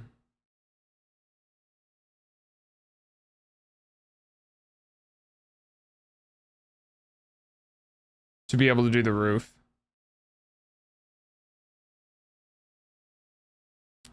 Okay.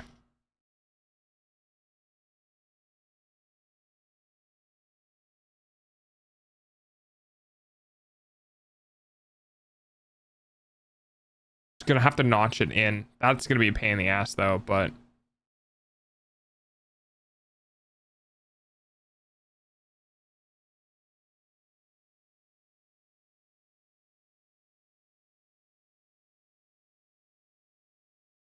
that's the only way I can think to use basically use the floor joists as the tie-ins. It's the only thing I can think of. Well, it's because the only thing I know.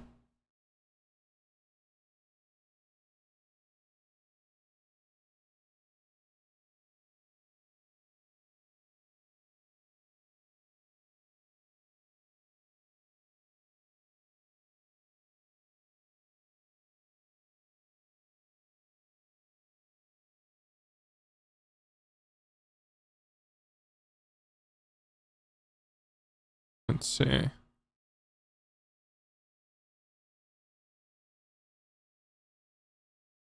Manufactured truss would make this super easy.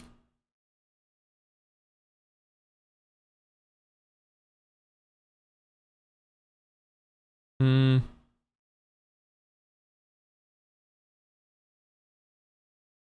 I can't do that because of the solar.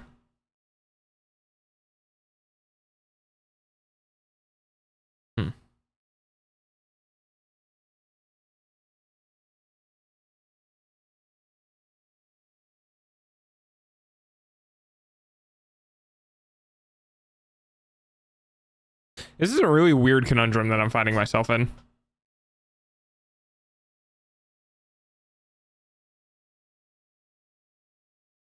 I can't imagine anyone else has had... Well, I'm sure other people have had the same problem, but it's a very weird problem to have.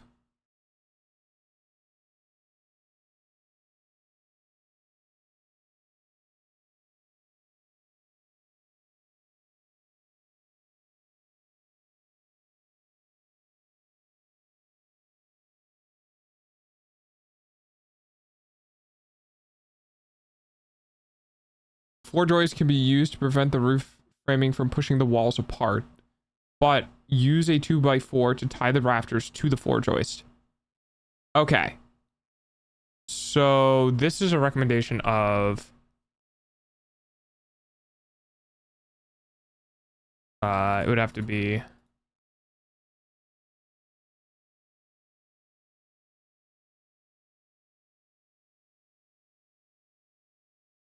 the top, near the top of the wall. At a 45 would land us at the bottom of 3 feet in,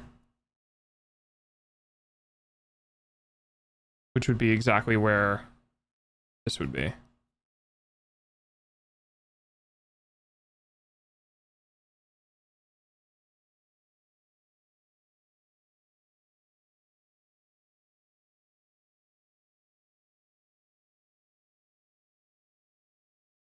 I think that's it. Also, thank you, Francie. I realized I was 5 minutes late on responding to that, unless I already responded to it and I just did it the second time. I think that's it, guys. I think essentially what we're going to do is we can do normal framing, and then for the rafters, to prevent them from splaying outwards, we can do a support here that attaches to this joist like this. And what that will do, just so I can show you guys. So add something that attaches to this joist here. And now when this tries to go this way, it's effectively going to be pulling this. The steeper the angle here, the better. So like if you can get it, you know, obviously like this is better, no. Like this, like once you get to a certain steepness, it can still work. It's just not as viable. So I think doing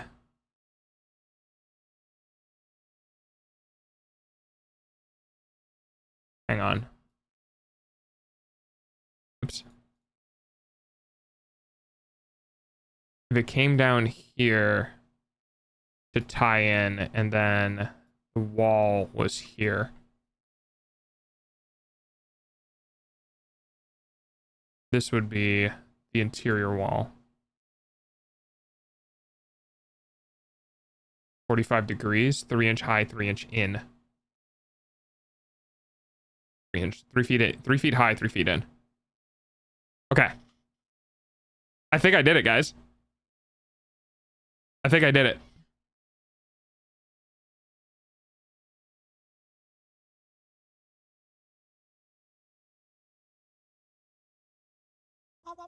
Yeah.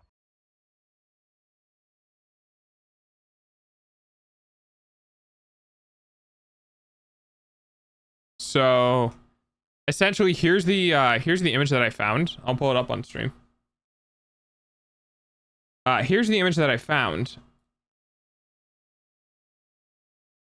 that led me to this. So essentially, right, here's the outside, right? And then that design for that floor kind of matches what I want to do. So you have it's not balloon framing, because dear God, that would be a nightmare to do. So what essentially this is that in order to tie the rafter in to keep it from expanding left and right, they essentially just bolted 2x4 into that, and then took the other end of the 2x4 and bolted it into the ceiling joist. So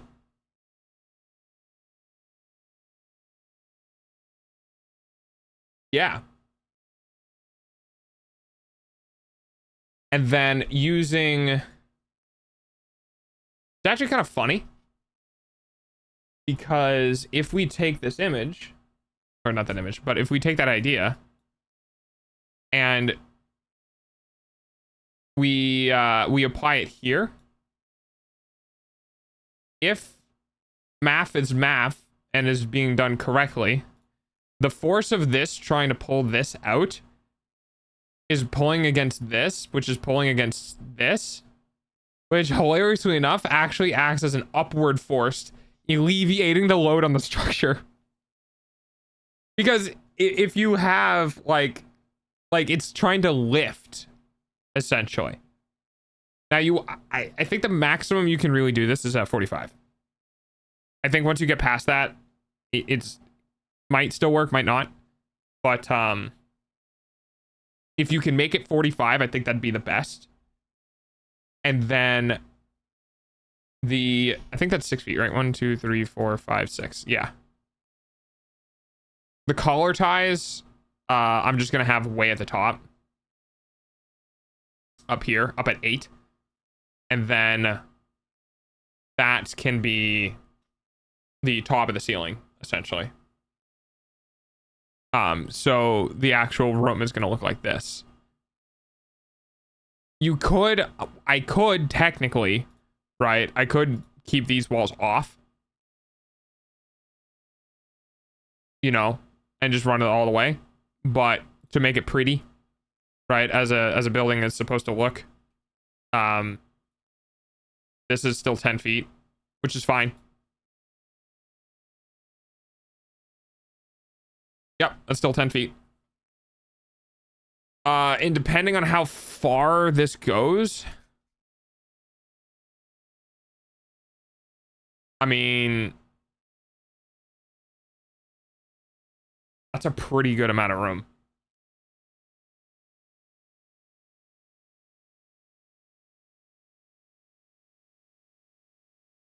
That,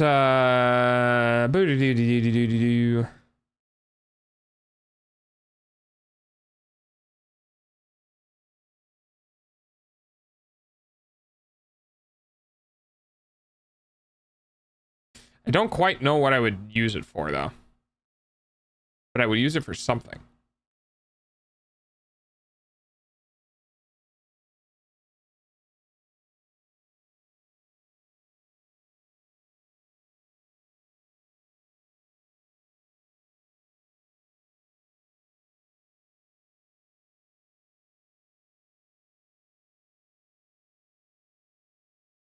What do we have for...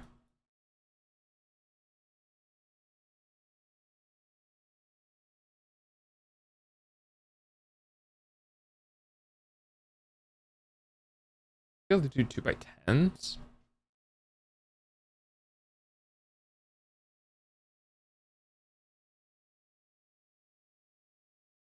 I still think this is my head height, yeah.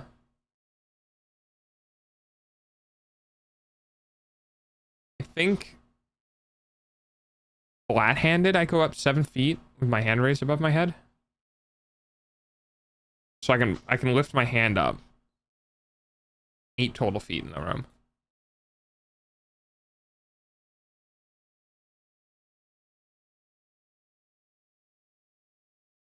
I guess it's just like an office space, honestly. Again, the only problem with this is that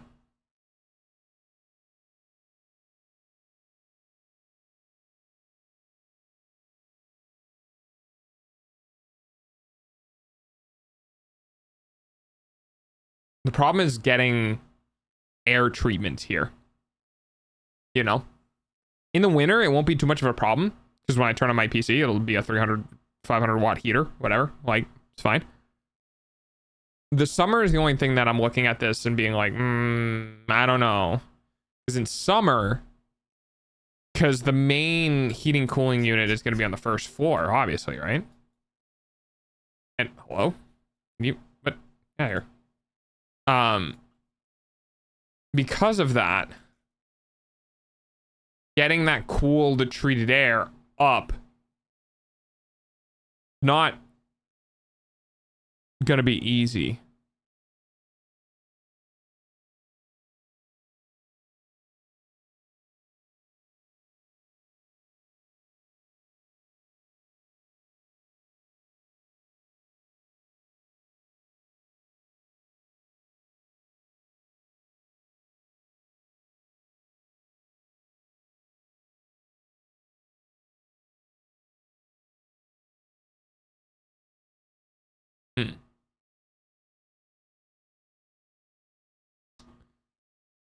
I can put like in 4.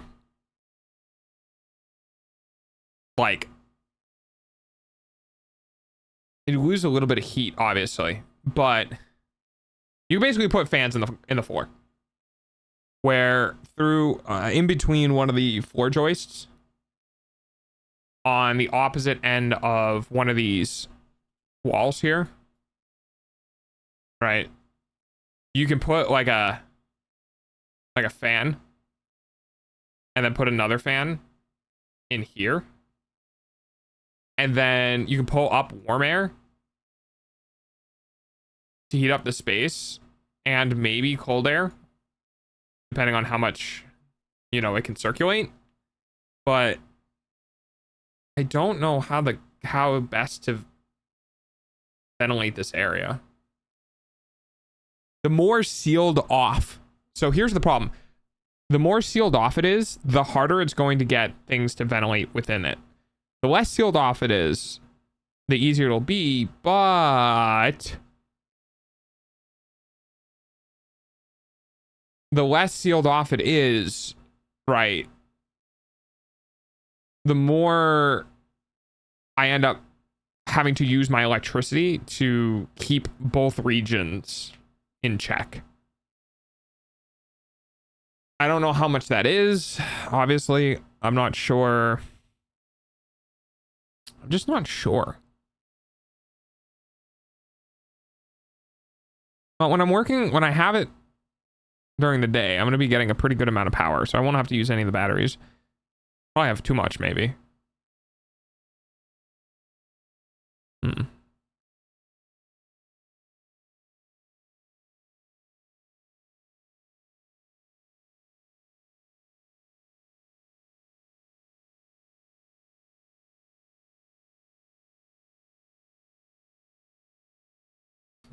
I'm not sure.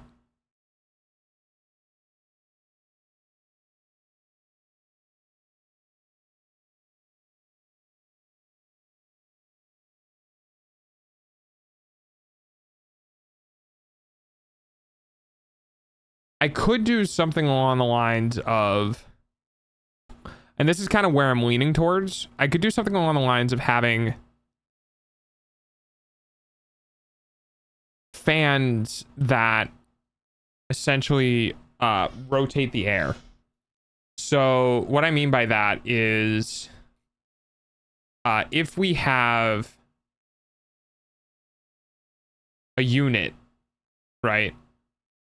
If we have the mini split here, 3 feet from the wall, or actually be like 1.5 feet, so about here, I could have these fans directly in front of the unit that could pull the air up, and then that's where these would be. So you'd have the unit like right here or whatever, and then as it's pushing air in, you could have these fans pulling air up into the upper area.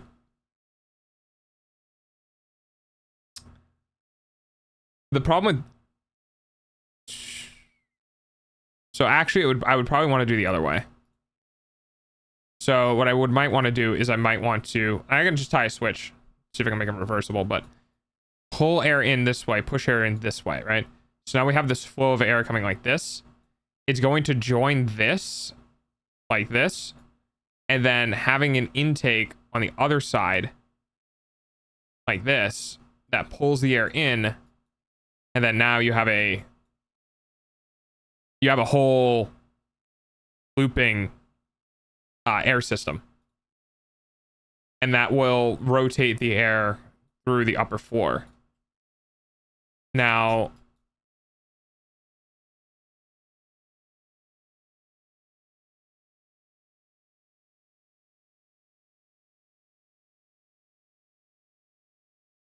I guess that could work. I could look online to see if anyone else has any other plans, any other designs to rotate air in through a space like that.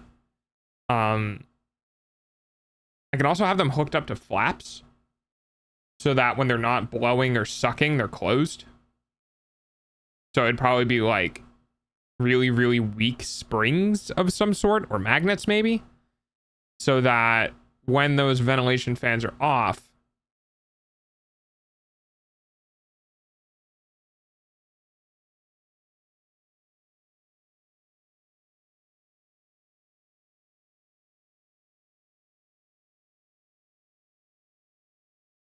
I'm not quite sure.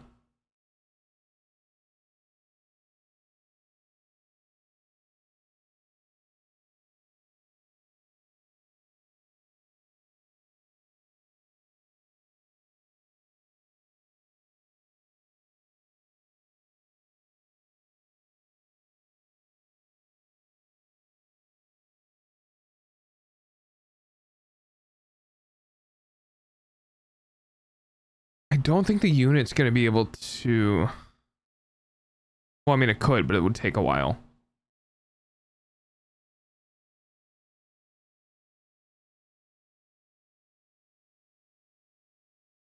And would have to be on that wall.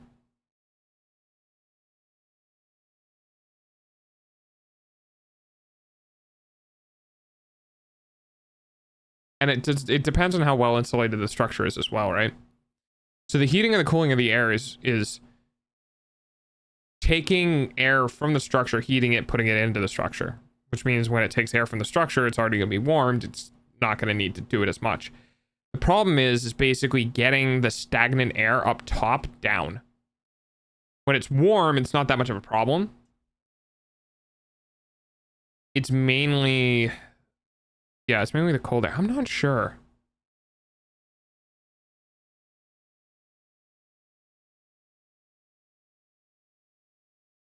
Yeah, it's a bit of a tough situation.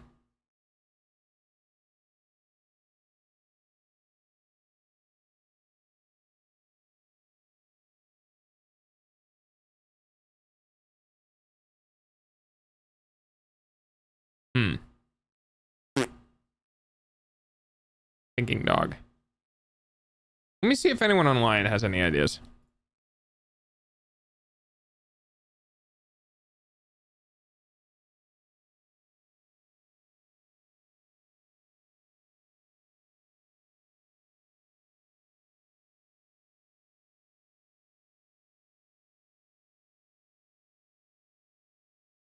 No, not that.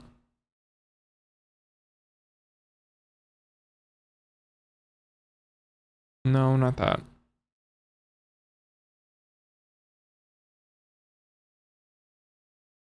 Attic fence? Maybe? Hey, thank you for the pets, Berkey.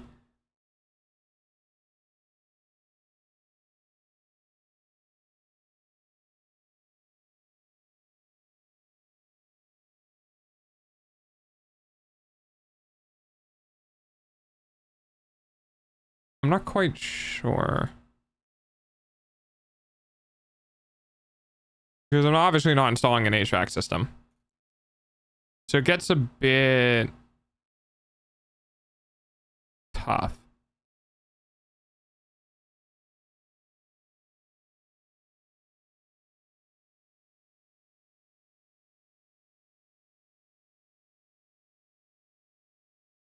I'd...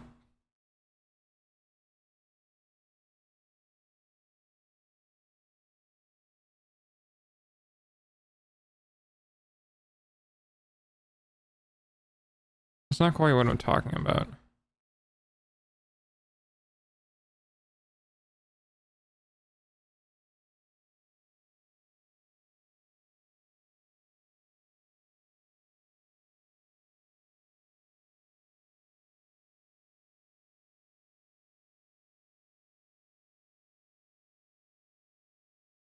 Yeah, my dad did do that, which was pretty cool. Back in our old house.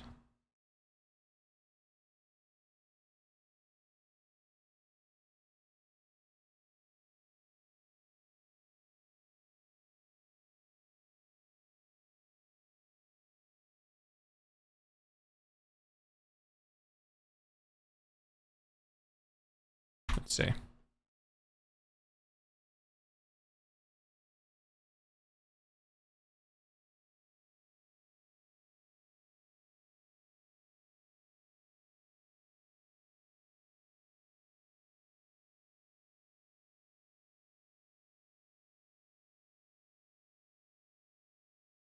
Improve air circulation, ventilation.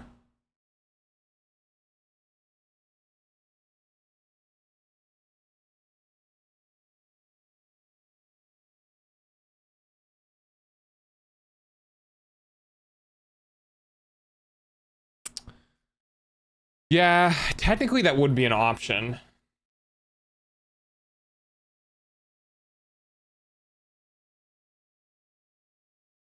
I could.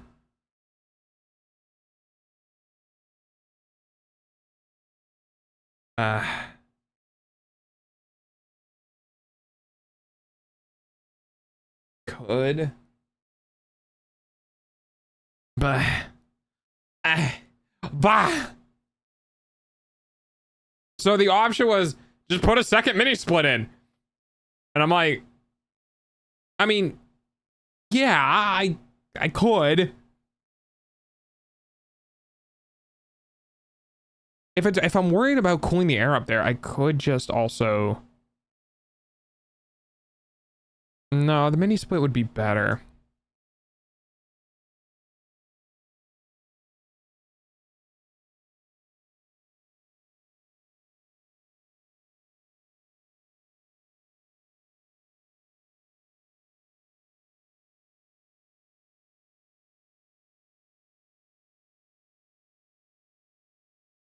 I could install it after. Holy shit, the market is actually crashing.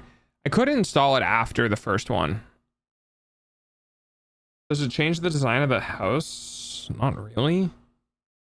Like, see, that's the thing that I gotta ask myself right now is, does this do these things actually change the structure of the building? You know what I mean? And if it doesn't change the actual structure of the building, then it doesn't really matter. If I install the ventilation fans, if I install a second mini split, if I install like whatever, it doesn't really matter because it doesn't change the structure.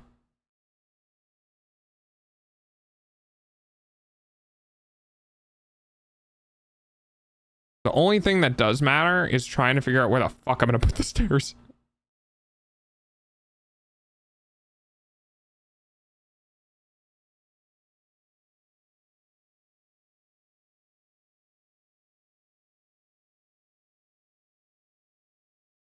Because I'm not quite sure how. I need 14 steps. So for those who are not aware, fun fact, if you want to know how many steps it should roughly take to get from the first floor to the second floor, it's 14. If you have more than 14 steps, your stairs were built for comfort. If you have less than 14 steps, your stairs were definitely not built for comfort and might not even be within regulation, like within spec of like what it should be, because it's 7 3/4 or something like that. Rise for steps. So there would need to be a stairwell, obviously someone on the first floor. There would need to be. I don't know where. It's almost time for Dog's hourly payment using your eyeballs.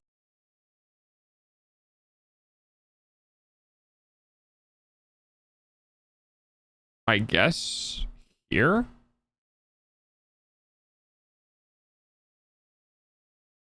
Or no, it would need to be 1, 2. It'd need to be here.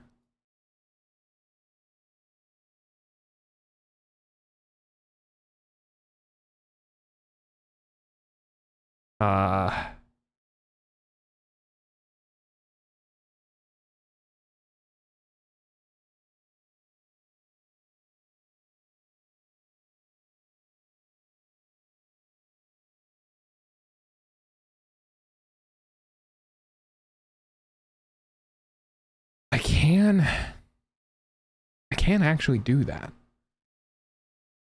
Now, can't I?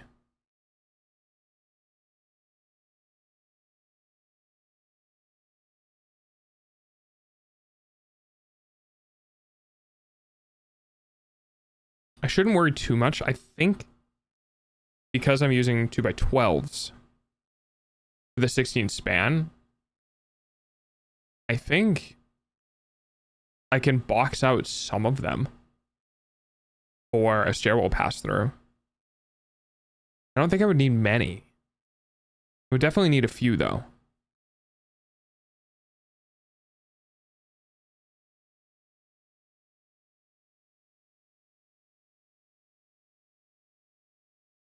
think. Ooh, do, do, do, do, do, do, do. What was my original design for the stairwell? I think it was something along the lines of like.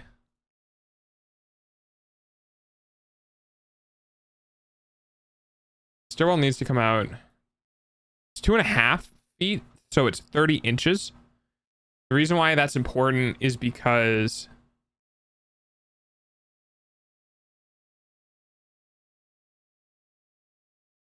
still need the rafter tie-ins, but it wouldn't support any weight, which is important. So that is actually probably for the best. So, I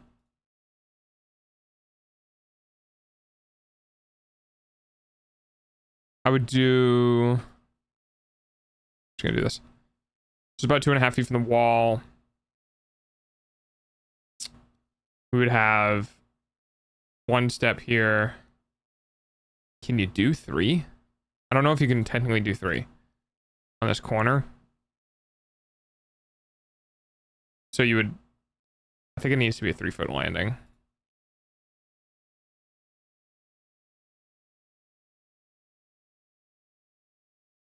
Yeah, I'm not quite sure.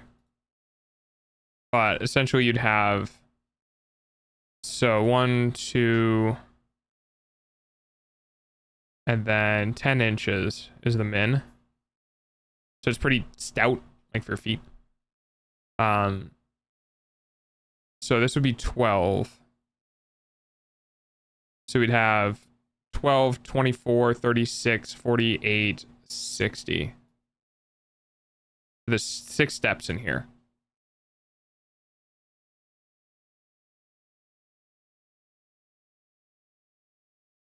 So let me cut this in 5.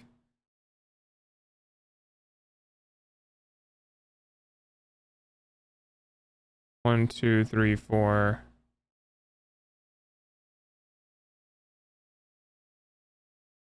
There you go. 1, 2, 3, 4, 5, 6, 7. So that's half. Oof. Because you need 13 to 14, I believe. And then you would need the middle of the structure as well. So 1, 2, 3, 4, 5, 6, 7, 8. So this is the middle. So you'd want to turn.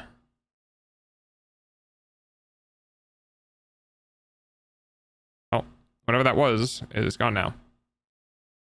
You'd want to turn somewhere. So that's 6 inches, 1 foot, 2 feet.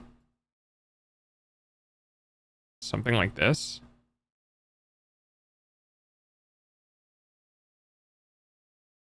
Chips, please not the spray The bottle N64 again. turned 29 today? I hate you. Why do you curse me with these things?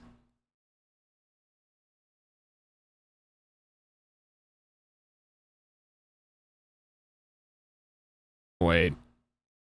Oh, it's that wall. That's why.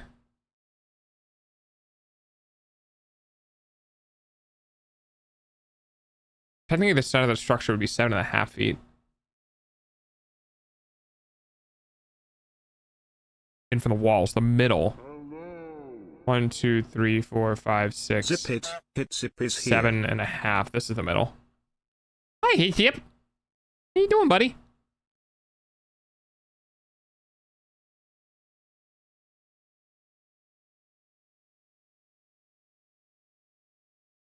So this would be a 3-foot landing.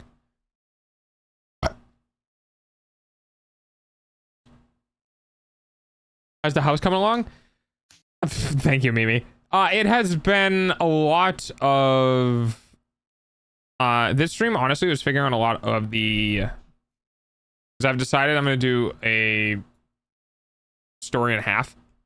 So it primarily was figuring out this bitch right here. Cheese. Thank you, Mimi. The cheese, Jesus Christ. The thing that I figured out with this was trying to figure out a way to deal with the house weight roof load nonsense. Suck, I know. And I did figure out a way to do pay it. for dogs' food though. It's not the most elegant, but it technically works. That's all I want.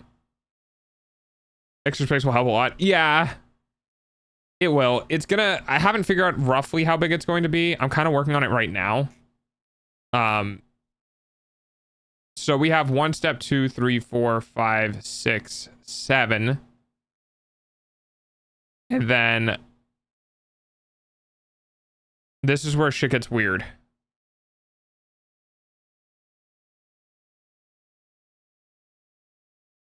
Because we need to do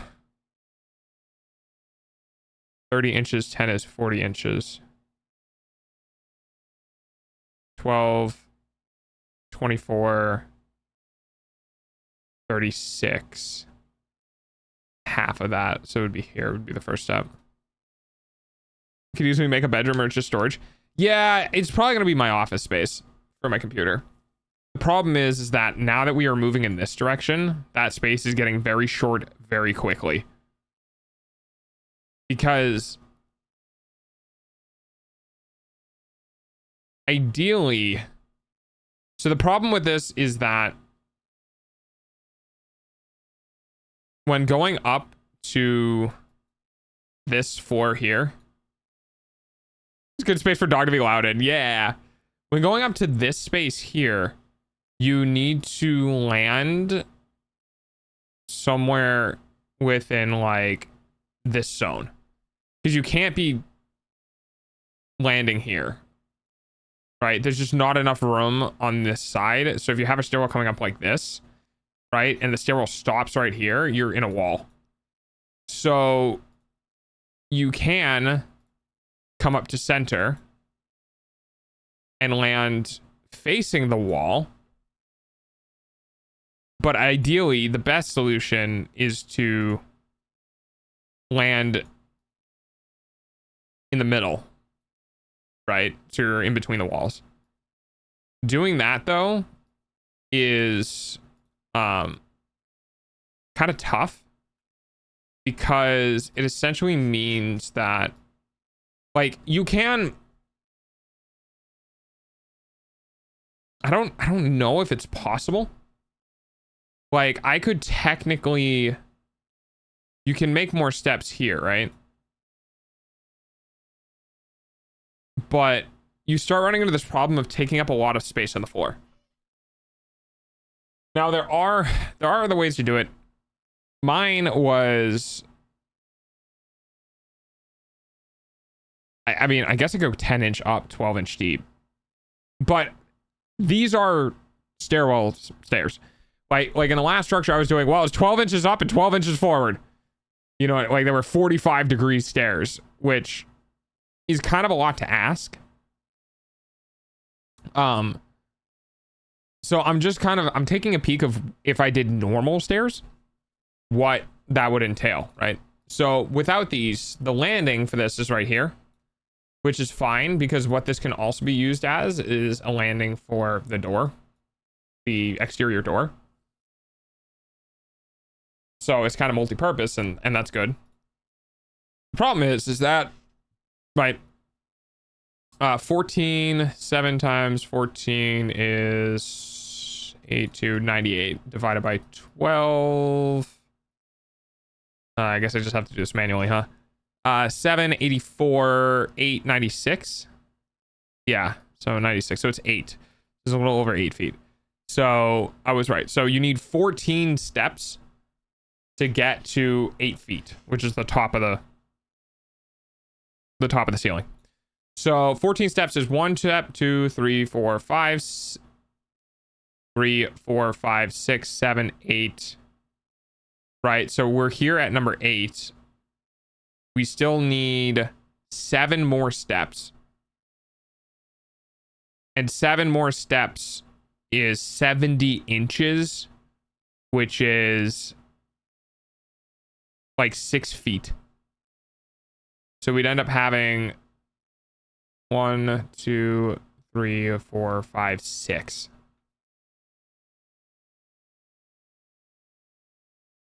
Right. So there, that would be the stairs for the rest of it. Big problem with this one is when you have the ceilings running this way, that's a huge cutout. So you don't really want to do that.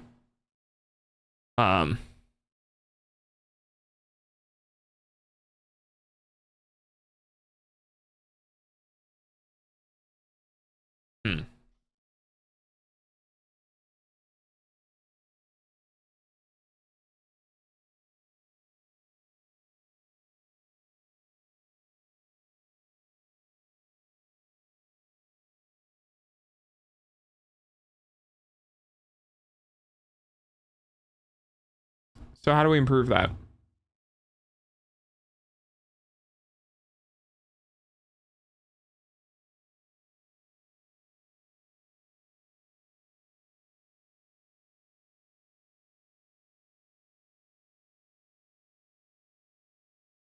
So that's an L. We could do a U.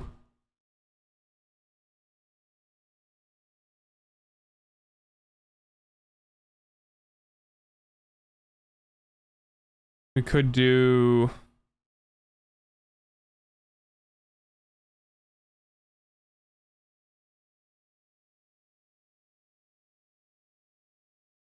There's a 3-foot landing with a door here.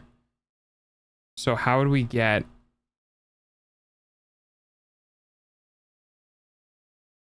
You'd have to do something like 1, 2, 3, 4, 5, 6, 7, 8, 9, 10, 11, 12.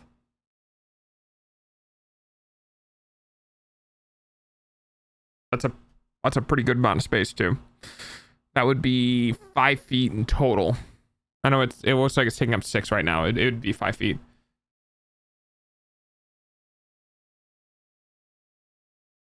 And you lose a lot of that space because you can't access underneath this particular stairwell. Because it's closed in.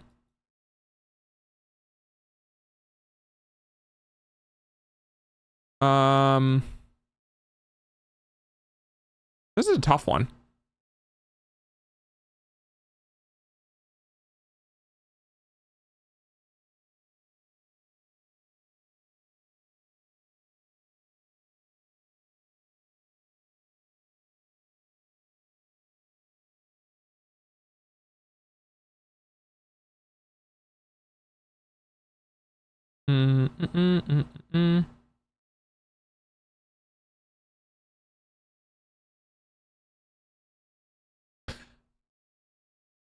I'm trying to figure out if the thing that's... I should have measured it. I thought about measuring it today. I don't know why I didn't. I think my dad has a pair of stairs. A pair of stairs? My dad has a set of stairs at the cabin. And it's a little tricky to go up and down. I'm trying to remember if those are 12 or 10 inches tall.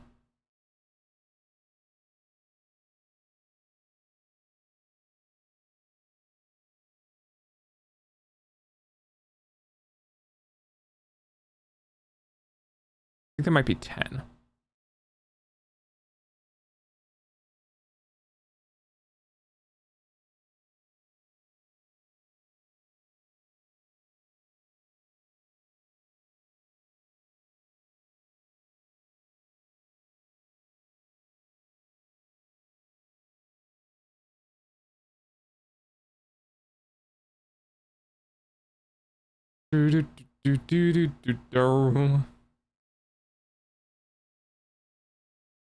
No, it doesn't need to be right against the wall. It can be closer to the middle.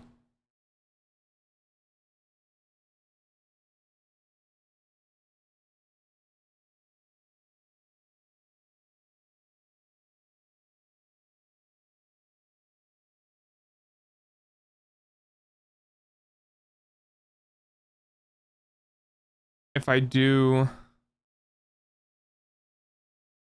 that though, so this is the thing. You have to be aware of what you're going through, right? You're trying to go through the ceiling. If you're trying to go through the ceiling, you're kicking out all the things you need to walk through, right? So when you go to walk up the stairs, you need to think about your head clearance, right? How much headroom you have between your head and the ceiling.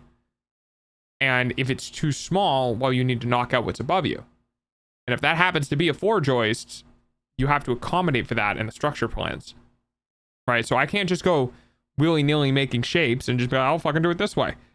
When you go to get to the nitty-gritty of it, when you're finished with that shape, you go, okay, what 4 joists am I moving through?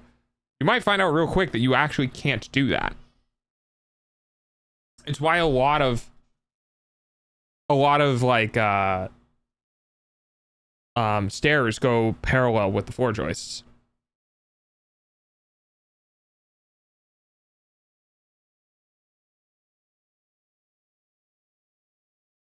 I mean, I guess technically speaking, where is it?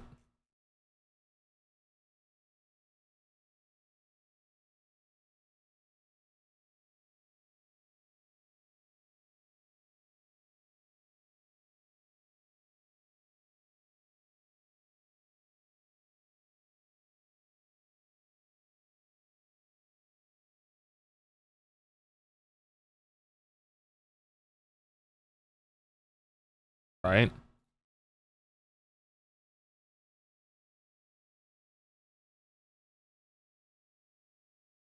So I can go 2 feet from center. How wide? Wait, hang on.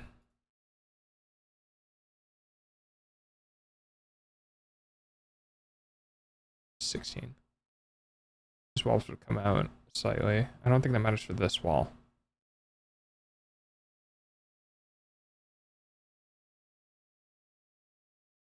Yeah, it doesn't matter for that wall.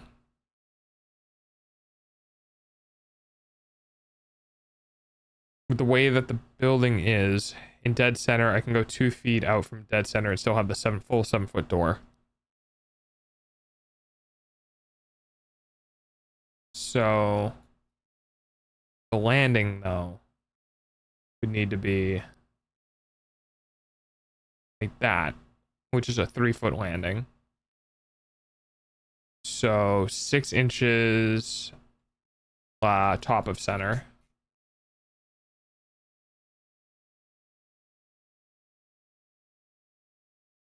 Center is 1, 2, 3, 4, 5, 6, 7, 8.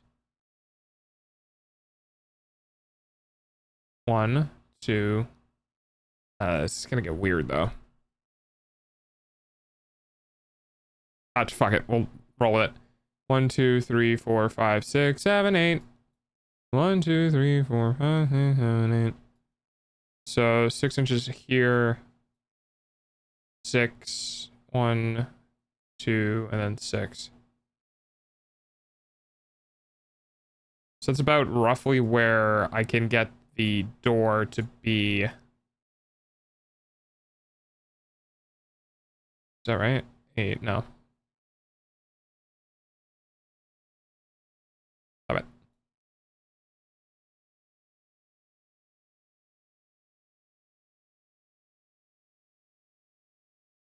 I know that was right. So that's about roughly where I could have something for the door. Maximum. Because I don't have a 2-foot wide door, which is not great. But like, I think everything I would need would fit through that. You can't go wider. I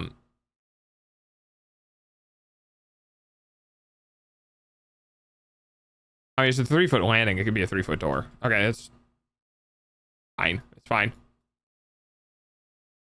So that leaves me with this.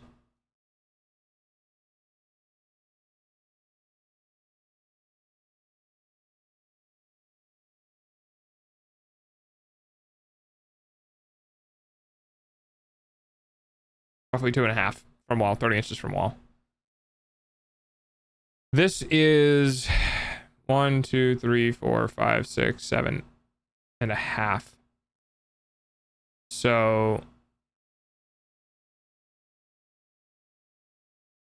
1, 2, and then 1, 2, 3, 4, 5.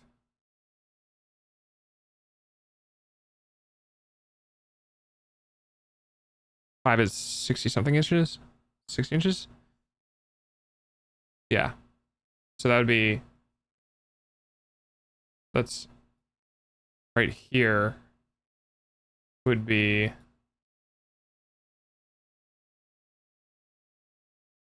One, two, three. Okay, 1, 2, 3, 4, 5, 6. 6 would be before that, though.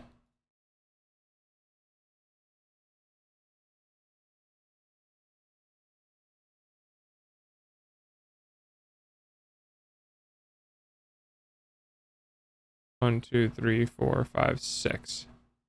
Yeah.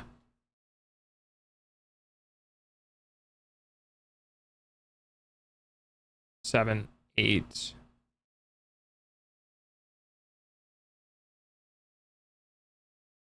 I guess it comes down to getting the correct number of stairs. I said it was 7.5 feet. Yeah, 7.5 feet. Roughly.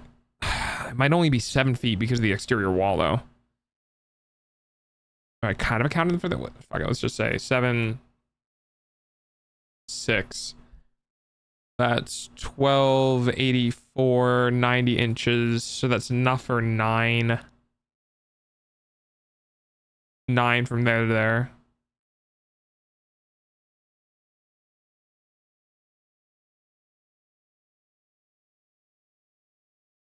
So I need more. I need a lot more. If I do 10-inch, should be a little more annoying to walk up, but if I do 10-inch,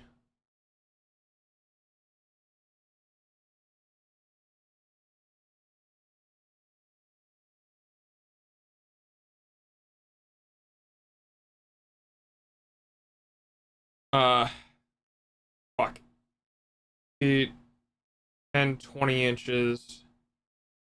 Let's just do this. 20 inches, 30 inches, 40 inches, 50 inches, 60 inches, 70 inches would only be a little over 5 or 6 feet. Mom got extubated. Does that mean released from surgery?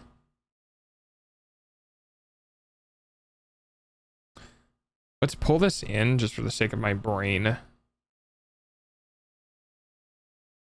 Any updates? How's she doing?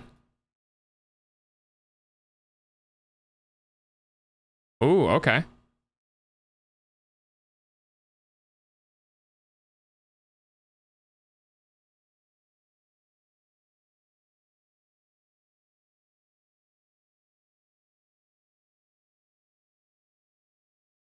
If I set this to one, I don't want to do that. I don't want to do that. I could have a couple of extra. Oh, this is a 36-inch landing. 36 inches would mean I'd have to clear this first 16-inch, the second 16-inch, and the third 16-inch.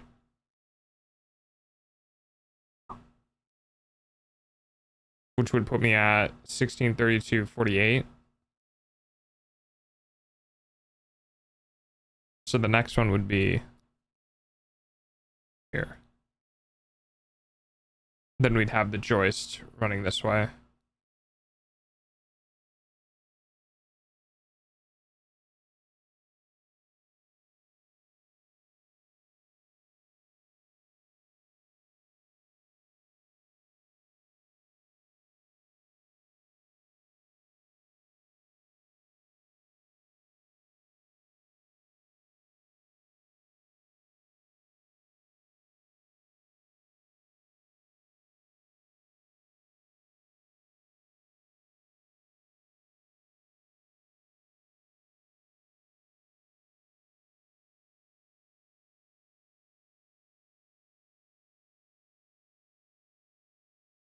If I did 10 inches, it would be 1, 2, 3, 4, 5, 6, 7, 8, 90.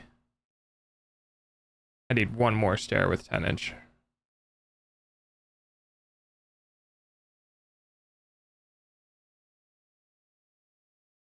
Oh, actually. So wait, hang on. 6, 7, 8, 9, 10. I could technically do that. Oh, by the way, sorry, human. I'm really distracted. I'm happy for you, dude. I didn't mean to blow that off. No, I'm happy. I'm glad she's doing okay. It's spooky. Surgery, and especially surgery like that, is really spooky. I hope things are going well. Dog, just focus.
This is what dog does for fun.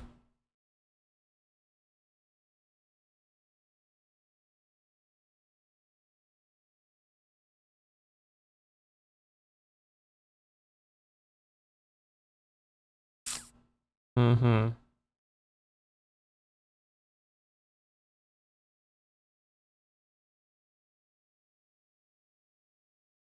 Mm. Actually, not a bad idea for storage space. All right, hang on.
Ah, Jesus Christ.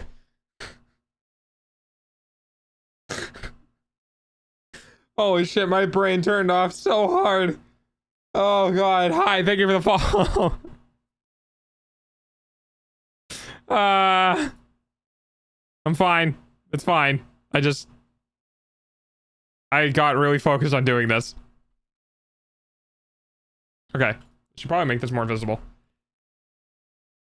1, 2, 3, 4, 5, 6, 7, 8, 9, 10. And then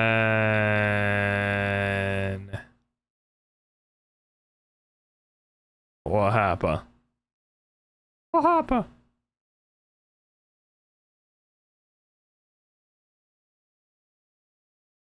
Huh?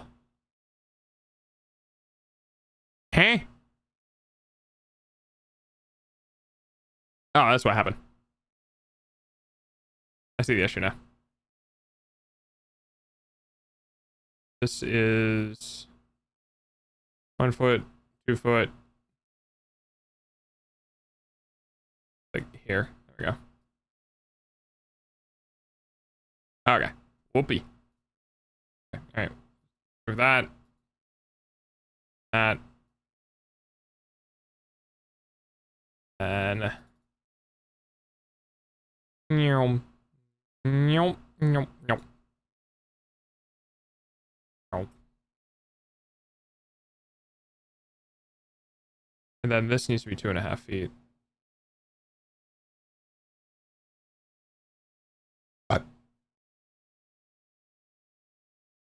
Okay. It's time for drives. I've been eating this entire time. Jesus Christ, what are you even eating?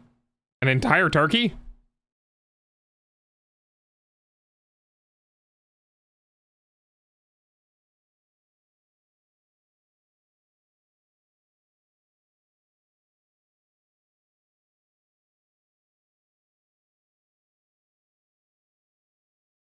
Although an entire turkey does sound pretty good right now.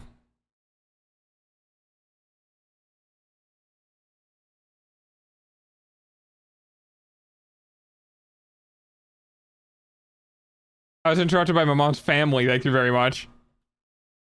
Mm-hmm. Okay.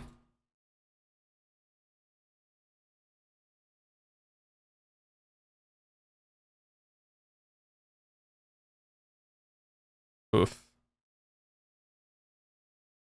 That's what that joist is, huh?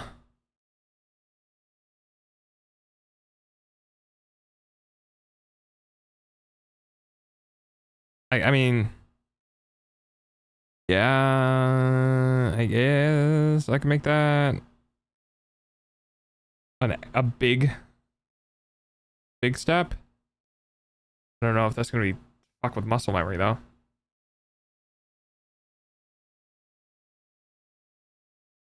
Two and a half feet to 4 feet. There's 1.5 feet. Just 18 inches. That's gonna be a really long step. I guess that's kind of all you'd really be able to do with this, huh?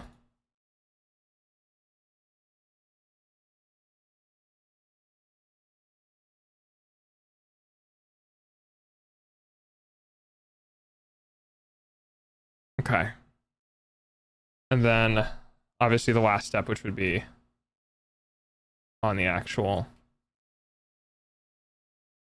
joist itself. So, in total, that gives us 1, 2, 3, 4, 5, 6, 7, 8, 9, 10, 11 steps if we're using 12-inch runs. Which I'm not sure what the standard run length on stairs are. What's the standard run length?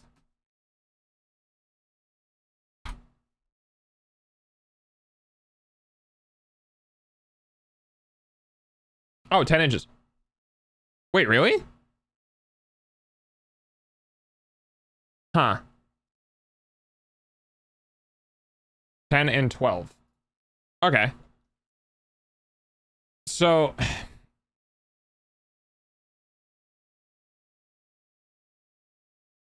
That's only 9... Wait. 1, 2, 3, 4, 5, 6, 7, 8, 9, 10, 11. So that is 11 1-foot runs. So that's 11 feet in length.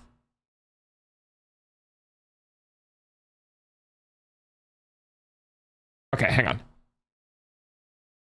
So is 11 times 12 122? 132. Okay. Now 132 inches that I can work with. If I break that down into sets of 10, that give me 13 total steps. Well, 13 and change. 13 total steps would give me...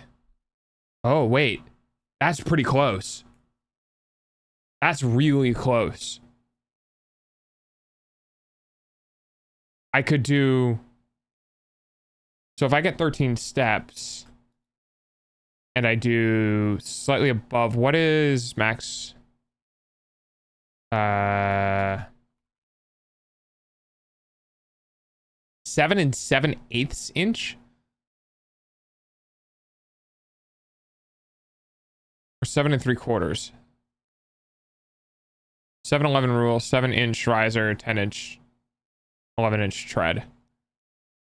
Well, you can deal with not that. Suck it up. US is typically between 7 and 7 3/4 inches. So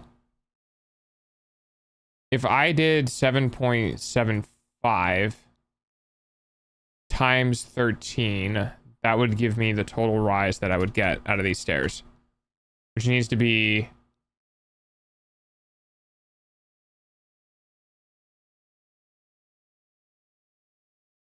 100. So that's 100.75, which is more than what I need. Okay. Now, if we have 132 length, and we did 10, that would give us 13 steps. If we did 11, that would give us 12 steps. So 12 steps times 7.75 is 93, which is just not enough. Because that would end up being 7 feet. So I need...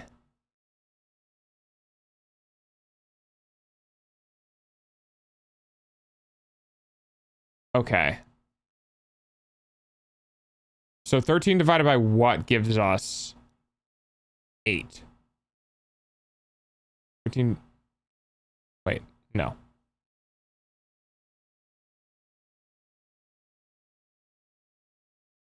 What am I thinking of? I got 13 stairs. 13 times what gives us 96? Yeah, 13 times what gives us 96. So 96 divided by 13 gives us 7.38. So that would give us, what's 0.38? In a fraction form. It's a little over a third. So we can round it up to 7.4, which is 2/5.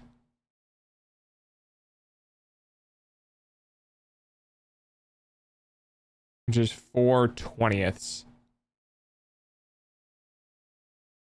2/5. What's 2/5 closest to?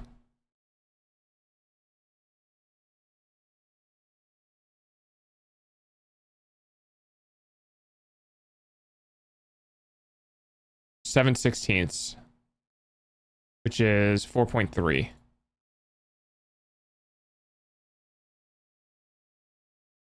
Closer to 3/8.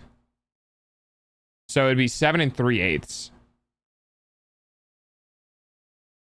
So 7.7 or 7 3/8.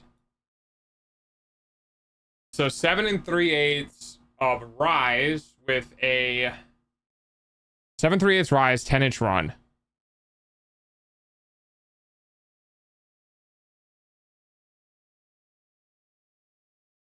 Okay.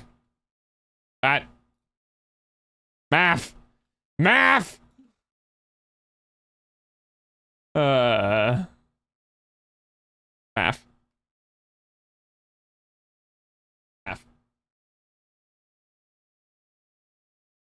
7 3/8. 7 3/8. 7 3/8.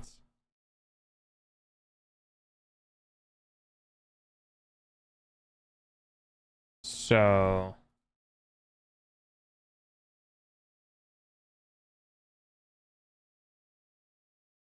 seven and 3/8.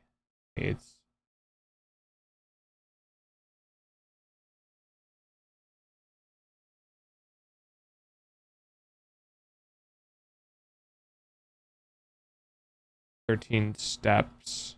1, 2, 3, 4, 5, 6, 7, 8, 9, 10, 11.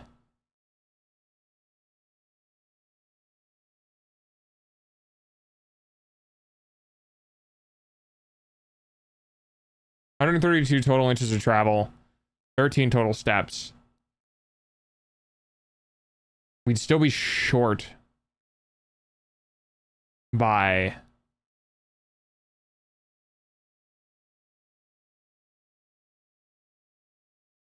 we'd still be short though. Slightly. Because we're missing our 0.2 inches or 2 inches. We're gonna be short slightly. Math can be mathed at another time. But essentially what I believe that means is that this is viable. And we'll be coming up center of this is here. Which is where in the structure? 1 foot, 2 foot, 3 foot, 4 foot, 5, 6, 7, 8. Slightly off center to the right, 6 inches.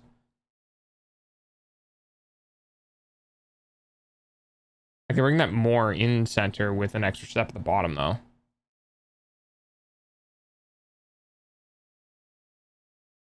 I don't know if I want to do that though. 1, 2, 3, 4, 5, 6, 7, 8. So that's 8. And we're 6 inches to the right of 8. Right, so we would end up where?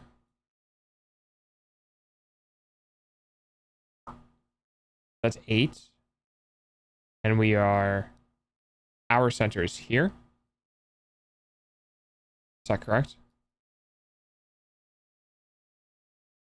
Yes. So...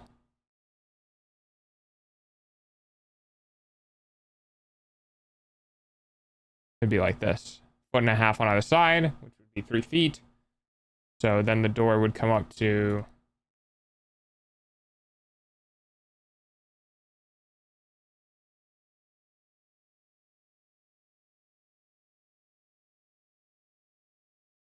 It's almost like I planned it. Perfect. And that's a 3 foot door too. So that's nice and big. And it can swing open into the room. And it won't hit the ceiling. Good job, dog. At least I hope.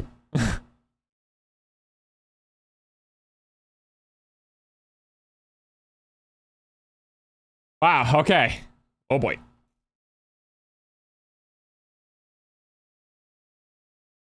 I forgot it wasn't in Adobe. So, what that means, what the holy shit. Okay, so you want to know what that means? Hang on. That means that 1, 2, 3, 4, 5, 6, 7, 8, 9, 10, 11, 12, 13, 14, 15. Okay, so that is with loss. Woo. Ah, fuck. Oh, hey, my undo works now. Yay!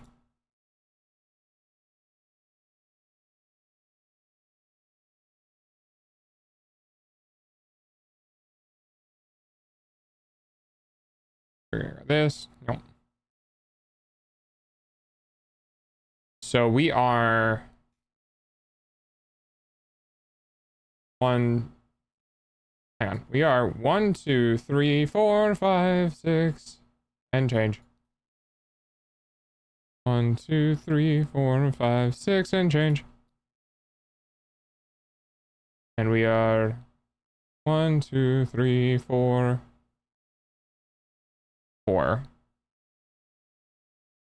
Yeah. So this was here. Oh, it's 2.5. Well, we can make that bigger on this last step, I guess. 30 inches. Who gives a shit? It doesn't matter. I do. I give a shit. It's my problem. Okay. Me! I do. Okay. So this is the final step. which just also happens to be the joist on the ceiling. Then we have a weirdly big step here, 2.5. So we have this.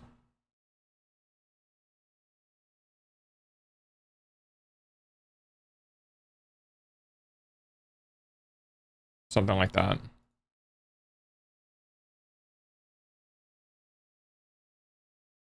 And then we have a weird big step here. Okay. So what this means is that the exterior walls here, how much we have? 1, 2, 3, 4, 5, 6, 7, 8, 9, 10, 11, 12, 13, 14, 15, 16. Okay. So that coming in doesn't really matter. It would be 2.5 feet from edge and edge. So 1 feet, 2 feet, half a foot. 1 foot, 2 foot, half a foot. Okay. Stop pressing the Alt key, dog. Why the fuck is Alt scroll wheel to go through your history? That's so annoying. Okay. So if we go with the design that we have,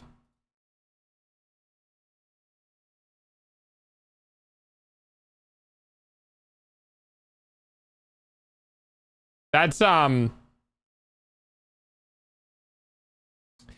lot of square footage. I know it's not exactly in the middle because the way this works is not quite right. But what does this equal out to? 4? We would be landing on 4 feet from one of the joists. And we'd have to take 20 feet, so 19 feet.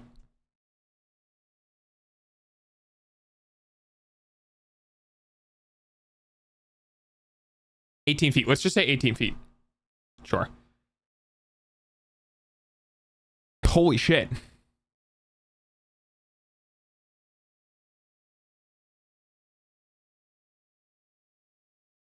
So if I did a 12 by 10, you could still have so much shit here.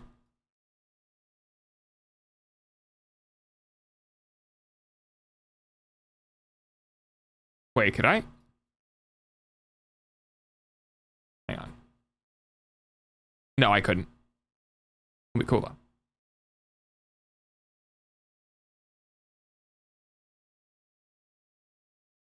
So I could do... Wait. So this is a landing here.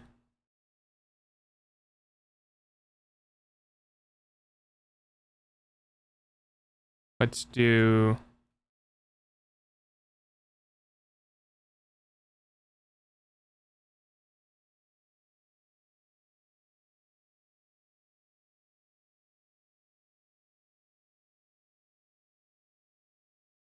Okay. So this is the last step. And then walking in and then opening the door. So this needs to be walled off for a space where you step and you're on a landing and then you walk forward and you grab the door. So that when you're walking out of the room, you're walking out of the room and then you close the door behind you and then you walk down the stairs. So this just gives you like walking space, essentially. Now, with that said, that makes 1, 2, 3, 4, 5, 6, 7, 8, 9, 10, 11, 12, 13 feet of non-interrupted door space. 13, 14, 15, 16 feet of space to this. And then 1, 2, 3, 4... 1, 2, 3, 4, 5, 6 feet, dude. Yeah, because then you could just put a closet here. right? You have a closet here. You could 1, 2, 3, 4, half a foot. So that's 5. Roughly. So if I wanted to, you could even put like a queen size bed. 1, 2, 3, 4, 5 and a half. So 6 and change. You could do something like this. And you know, if you really, really wanted to, you could block it off with a wall. I think these are called pony walls. You have like a little half wall here or a full wall, either one.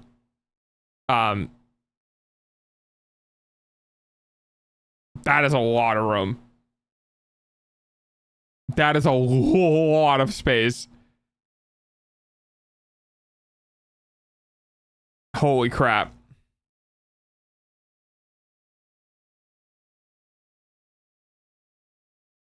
Yeah, how much square footage would this end up being? This would end up being roughly, so that's 9 square feet. This is 15 square feet for a total of 9, 15, 24. And then 1, 2, 3, 4, 5, 6, 7, 8, 9, 10, 11, 12, 13. Wait, what? 1, 2, 3, 4, 5, 6, 7, 8, 9, 10, 11, 12, 13, 14, 15, 16. 160. That is 184 square feet.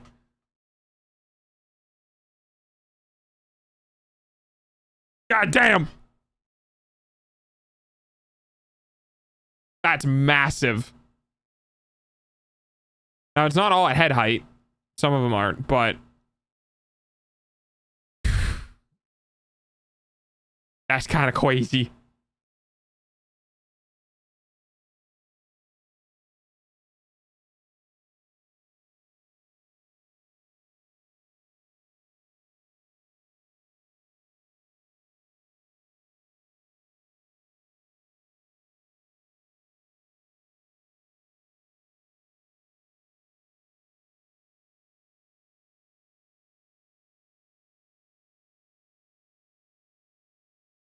God, if I wasn't going with a like gray water system,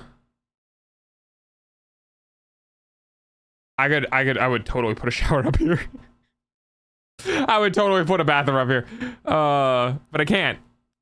So I guess this is kind of perfect because I get one of two things. Okay. So either A, I get a really big bedroom and an office space, and the office is attached to the bathroom. Or I get a small bedroom with an attached bath and a really big office space.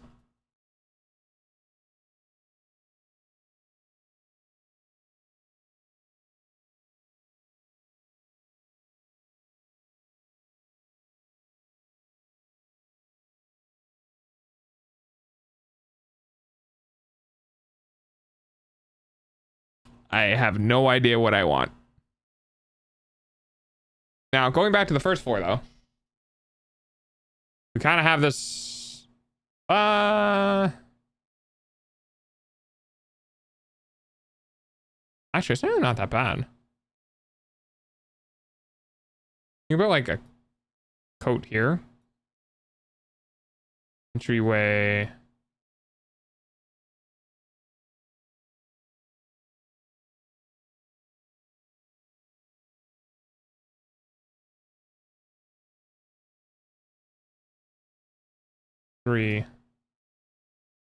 I'm having a hard time today. 1, 2, 3.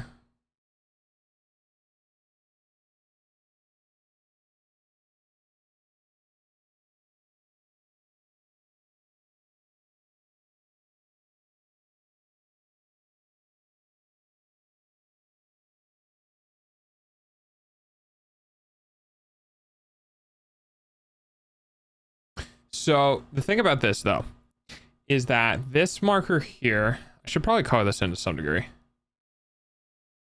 So this area here is the ceiling, and then this area here is 7 inches below that. So that's still above 7 feet. So ultimately, all of this space here is still technically, it's all still technically headroom available. So you don't lose, the only thing you lose is 2.5 feet on one wall for like the living space.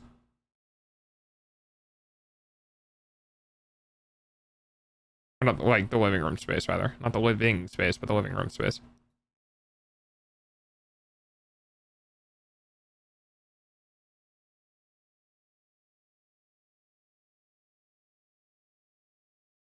That was the joist.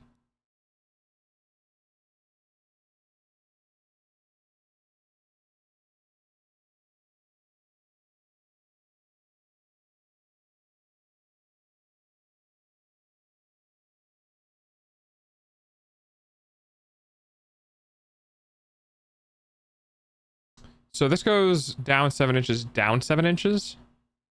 So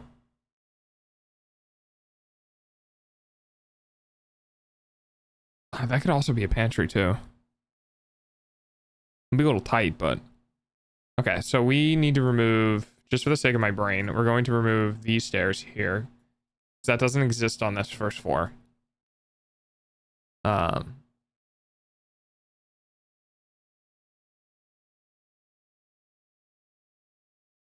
This one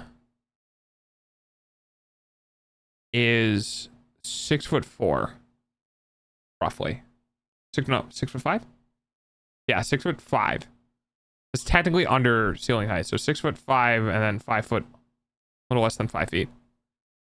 And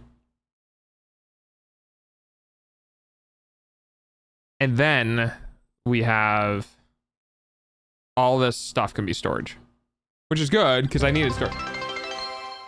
Hello. Hi, what you up to? Building a house. Building a tiny house.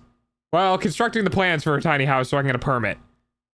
And I realized that I have just been kind of mumbling to myself for the last 3 hours. 3 hours? Wow, 2 hours and 59 minutes. Hey, that was pretty close. Yeah, it's been a thing. It's been a thing. Immediately sniffing the dude chat. I like that people come in and are like, oh wait, I can get on the leaderboard. Here, take 5 pennies. Me, I have 5 more pennies than I had. I'll take pennies. God damn, I love pennies. Give me more pennies. And right now what I'm doing is I'm kind of cleaning up the first floor just a little bit. It's almost time for Dog's hourly payment using your eyeballs. So that way I can kind of perceive the structure I'll side. Take first XD. Yay! Nice! I got a whole dollar. I have what is my hourly rate, right? I'm making 33 cents an hour. Let's go. Right now, so basically I was like, I should go all in with this. I should go all in with this, and I'm just trying to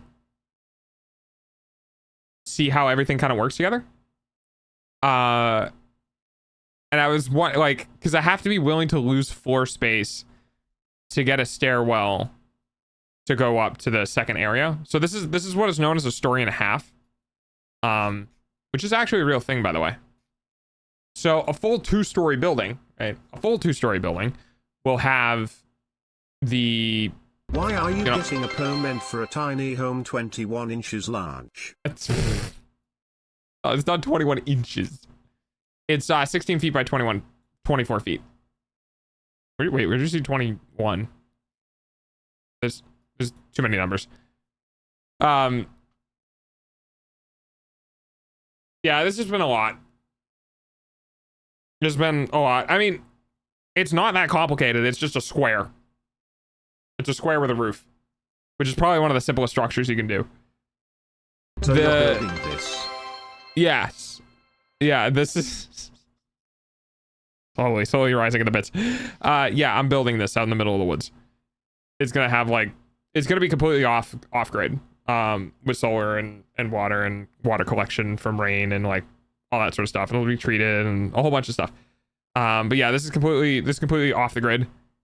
And already own the land? Yes, the land is my father's land. And my dad was like, "Hey, you want a house?"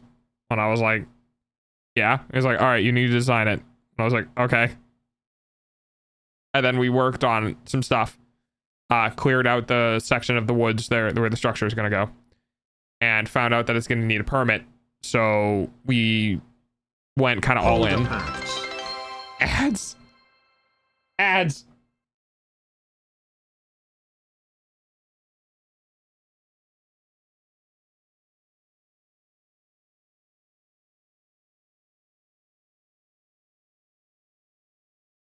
I do think it's really cool that he's willing to upsize after finding out you need a permit anyway. Yeah, I agree. Playing Twitch XD. I agree. It was it was the only reason why we were keeping it small was because we didn't want to do a permit. Seriously, why are they 6 minutes? 6 minutes? It should only be 3 minutes.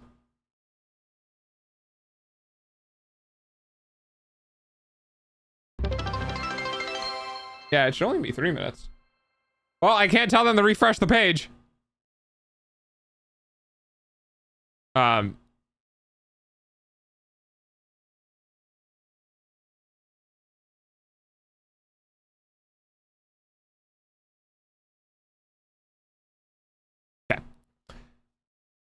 Brain.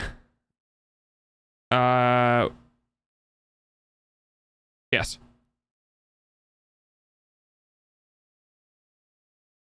So that gets downsized. How big is this now?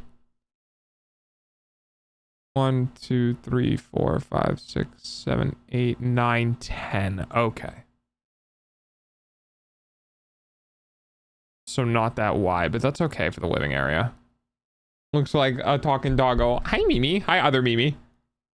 No, the other Mimi's other Mimi. You're Mimi.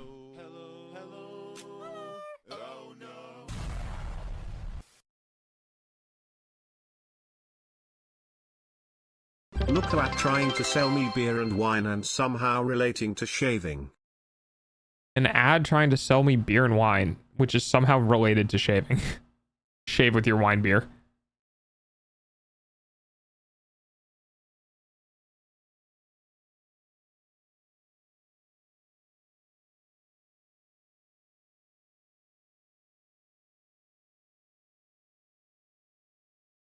I could probably do that. Yeah.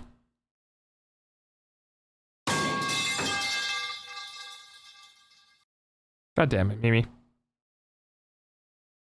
Look, this Mimi is the Mimi I am. Thank you, Pipes Mimi. So I could probably... It's 10 pennies plus 80% tax from Twitch, so like 18 pennies per 10 pennies XD. Ads suck, I know. Your eyeballs pay for dog's food, though.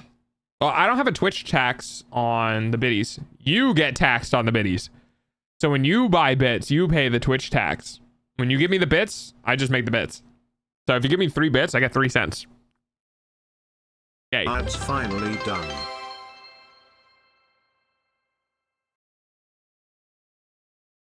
Yeah, I get that. Gotcha.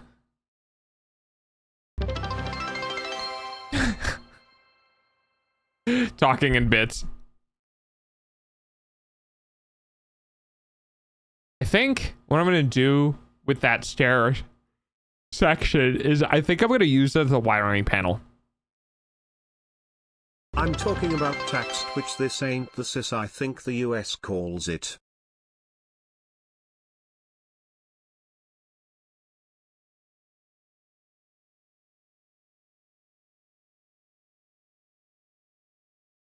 Are you talking about like income tax? Are you talking about like after? Because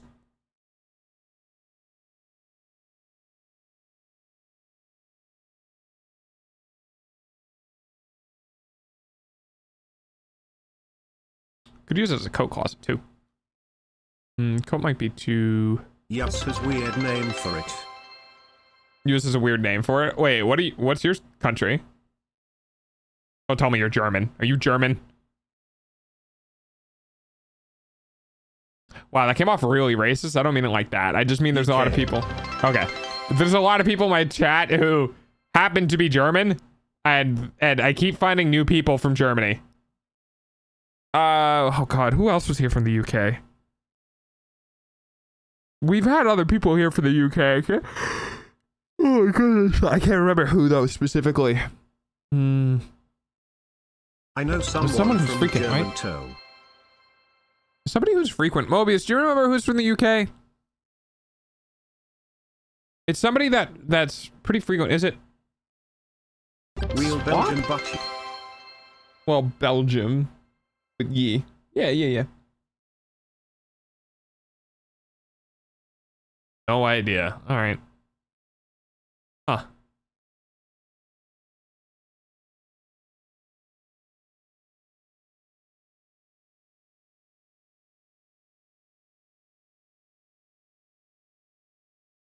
Put an access door there. How rude you don't even remember your loyal viewers' names. How rude. Nah, it's not that I don't remember their names. It's more that I don't remember everyone's specific country. I try to remember most people's countries, but it was said like, oh my goodness. Wow, okay, randomly just started yawning a bunch. It was said like, God, like what, 8 months ago? That was a while ago. Rude.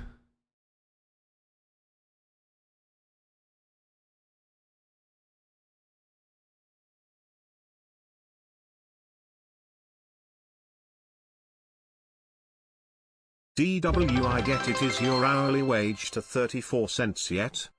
Is your hourly wage to 34 cents yet? Hang on, let's see. I'm gonna math it out. Give me a second. Thank you for the pets, Mimi. We got 69 bits and 164 bits. Divided by 3.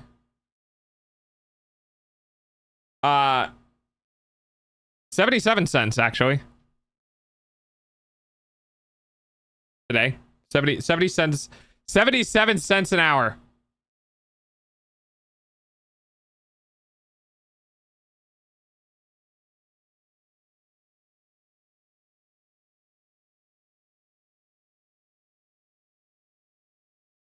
I technically make minimum wage. I actually don't know. I don't know. I must conquer Prussia. Is that like... If I'm the most profitable viewer in your stream, I doubled your pay. Yeah, technically true. Oh, for this week at least. This is Monday, so the bit leaderboard reset. But yes, technically speaking, you are my most profitable viewer right now. Oh, okay. Gotcha. Party one, party one, party one, party one, true.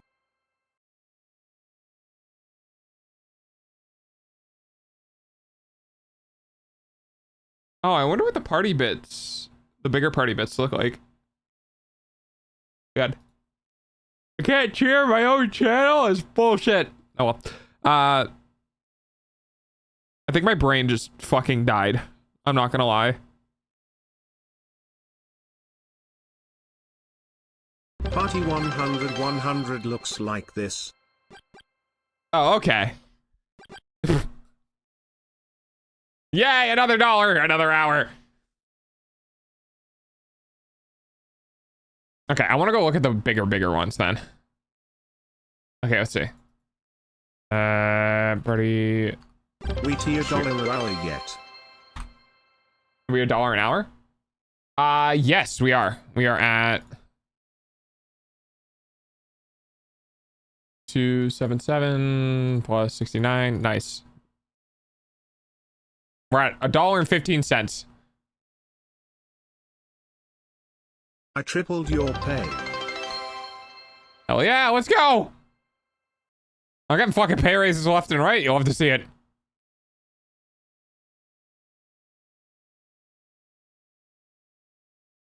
Oh, they're called cheer modes, yeah?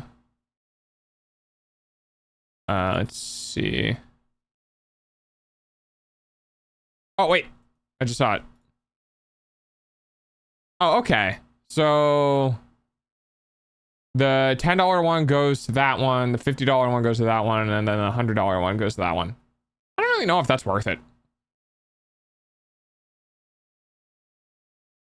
Out of all of the different like cheer modes, I feel like that's not really worth How it. have I spent £3 in 3 minutes? If I go like this, I'll be losing more than I earn per hour. It's mine now. You work for me. And by that, I mean you work, you get money, and then you give it to me, therefore you work for me.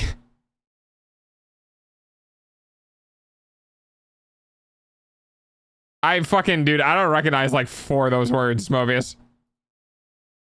Sorry that happened to you, or good for you. Child labor. Not if I don't know about it.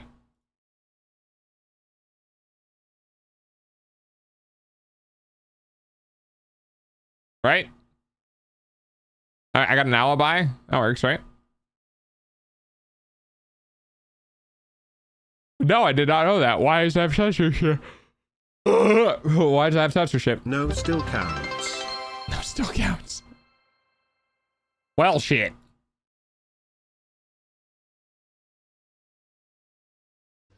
That's your problem, not mine. Hello, Mario. Hey, Fox. You know, you're not wrong, I guess. Ha. How you doing, Fox? TK3 is a world simulation, political simulation game, I think. I'm not exactly sure what it's called.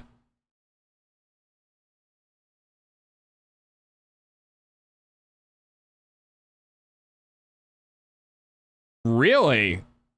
That's... Oh, they probably use the default censorship algorithm thing. Like, I think that Sony and Xbox has. I'm not entirely sure.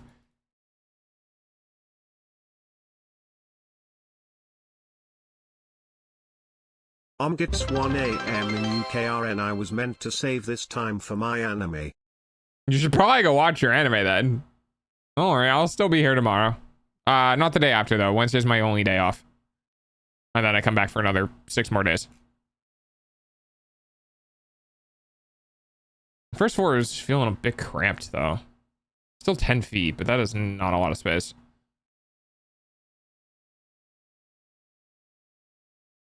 I think it's just incredibly silly that of all of the really screwed up things you could do with this game, you can't swear.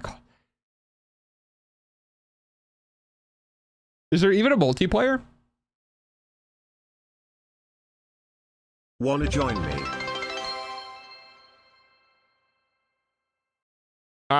Depends on the anime.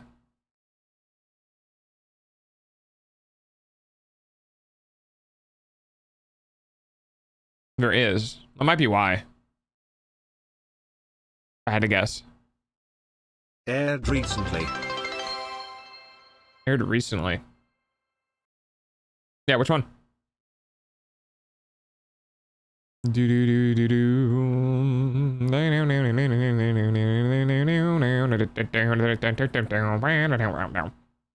Has 12 Fs. So, like most of them?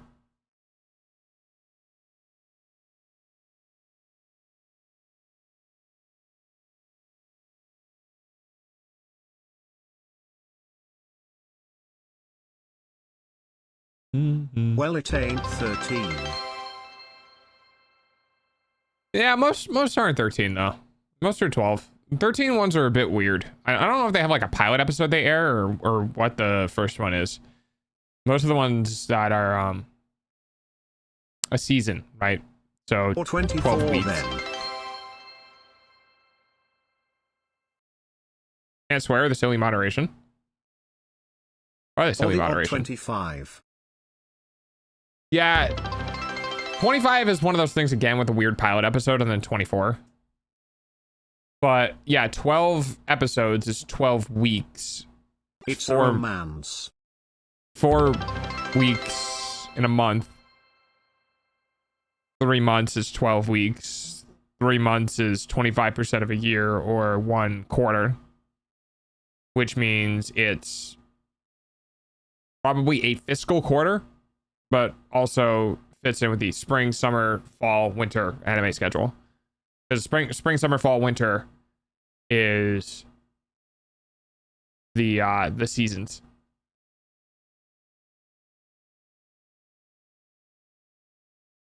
About a gorilla. Oh, I already know which one you're talking about. The pink gorilla lady who drank a thing or did a thing and got transformed into a pretty lady. Yeah, I've already seen that one.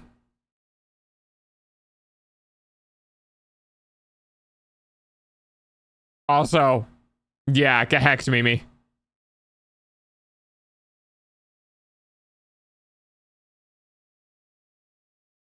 I think No, it's not that gorilla. I think the funniest thing about that, Mimi, is the fact that you got censored and it didn't get published to chat because of blocked terms.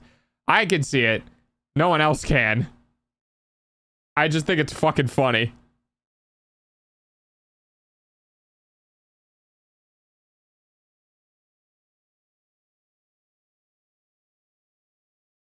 Ah. Yeah, shit, I don't really know what else to do with this right now. It's ironic. It is ironic. It is indeed. It's a god gorilla. It's a god gorilla. No idea then.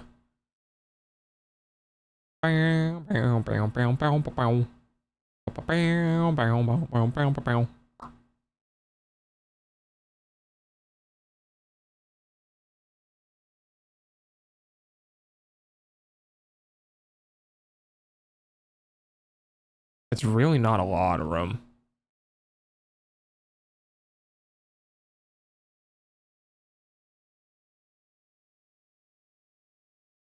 Well, she ain't the god gorilla but revived strength from the god gorilla.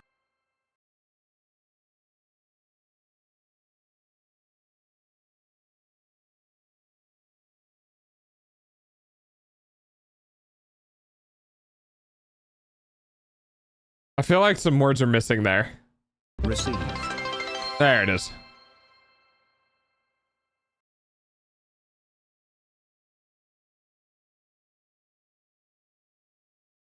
I think that's it. Yeah, I'll have to marinate. I'll have to have this a marinate. Think for some time if that's what I want.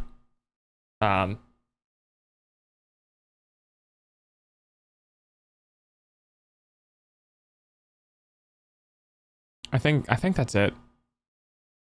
It's pretty good. I think it's pretty good.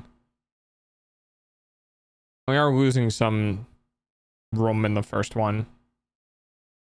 It's a 10 by 15 or 10 by 13. Unlimited potential size. You have unlimited potential size? No, my size is limited. Okay. I'll call it there for working on the structure. For now that's taking up so much So screen like time. small, medium, or large. Oh no, I can, like, I have hotkeys. But if I go into my software, I can also just scroll wheel it.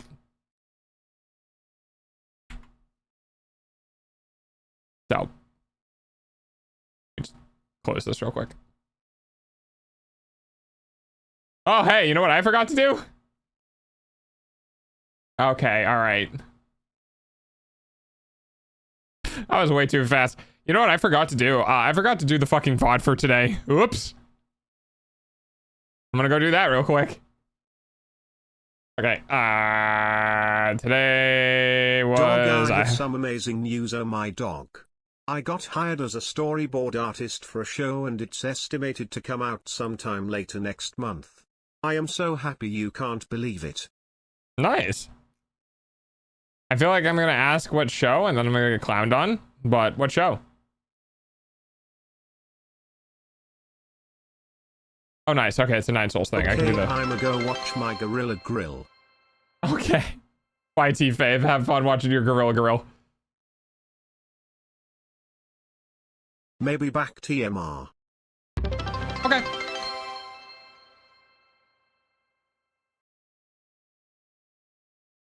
We do, I think this one? Depends on my schedule. Schedule. Chuan. Alright. Thanks for the refollow, I guess? No, that was a new follow. Oh, you weren't even following? That's crazy. I'll see you tomorrow if you come back. So I gotta do a thing real quick because I fucked up my... I fucked up a thing. Party 1 just popped in XD. Got it. I see. The show is called The Show Named Boxy and it'll be on YouTube. Oh, okay. When it comes out, let me know. And I'll take a peek at it.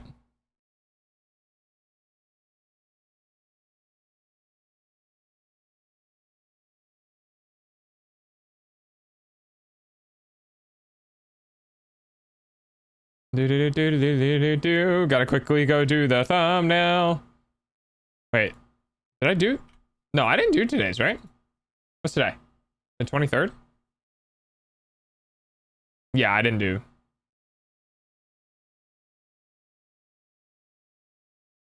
Yeah, I definitely did not. Okay. So Souls Part 5. So this one is Souls Part 6. Did I say part? God damn it. Thank you for the pet me time. Souls Part 5. Okay. So it's 9 Souls Part 6.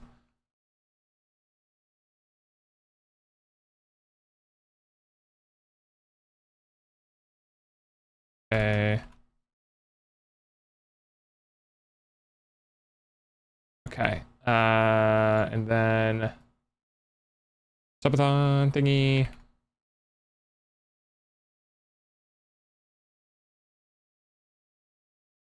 Nyom.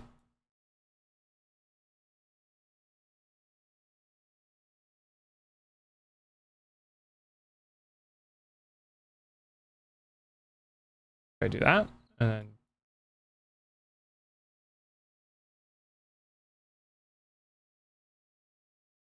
oh wait, did I goof this?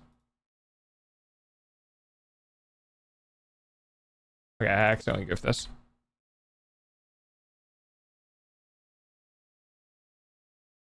There we go.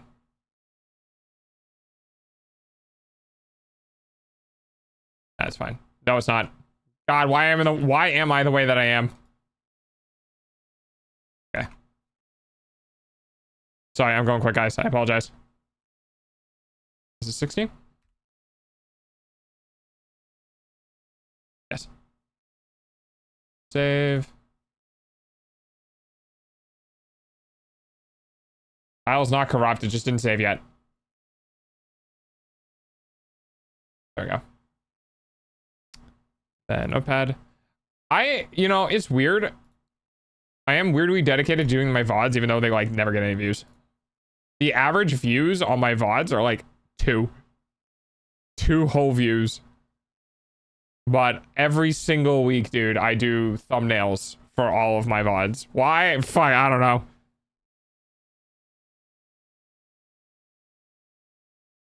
Okay.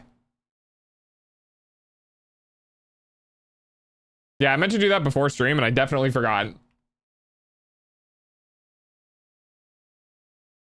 By the way, doggo, did you do the thing you asked me to remind you? No, I did not. I probably should. Oh wait, hang on. All right, I know what it's gonna. I know what it's gonna be. And it's gonna be very suggestive, but it's also gonna be very funny. Where is it? Users. Where the fuck is it? There it is.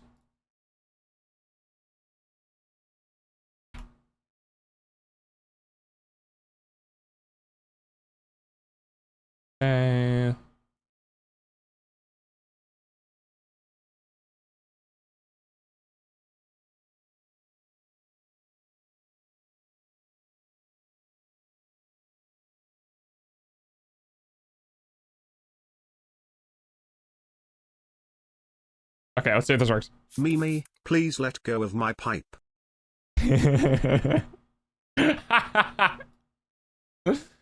That's great.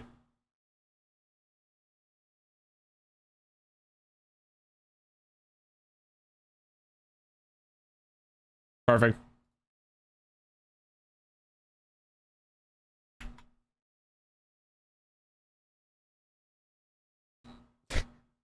It's the joke about the pipes. Because, you know, pipe Mimi. Mimi like, oh, my pipe. You get it. It's perfect. See? I knew, I thought of it. I was like, what the hell was Mimi's intro gonna be?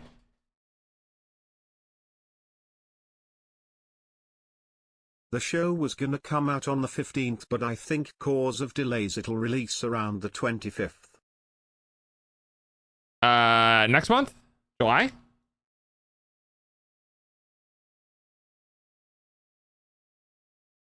And it's weird not having feeling in my thumb.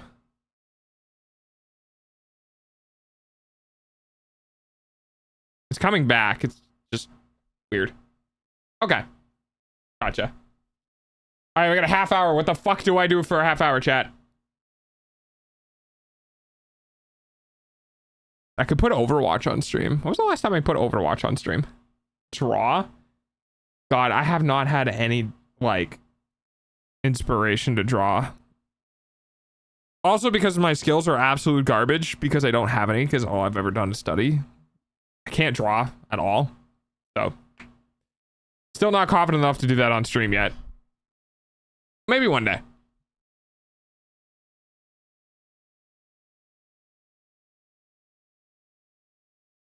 Oh, hang on. Let's play how many porn games are on the front page of Steam. Well, not front page, but the new and trending. All right. Not a porn game, not a porn game, not a porn game, not a porn. Wow, we're doing really well. Wow. Oh, there it is. Only one though. Wow, that's impressive. There's only one porn game. That's crazy. Normally there's like 3. Oh, wait, what the fuck is this? Oh, it's another French swap game. Okay. I guess we're just at that point now. Horizon Forbidden Dawn Complete West.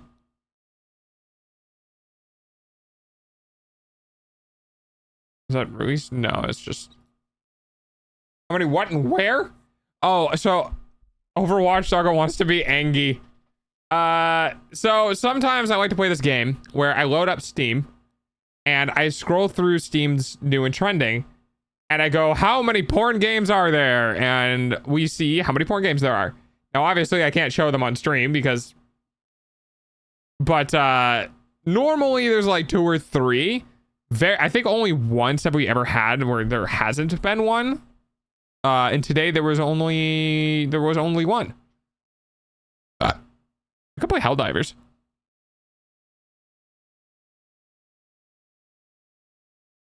Oh, I wonder if hang on, I want to go see Monster Hunter Wilds. I want to go to the page. Where is it? Store page. Wow. Yeah, people are not fucking around. Was it a good porn game? Nah, it was not. So you guys want to see something crazy? Check this shit out. You ready?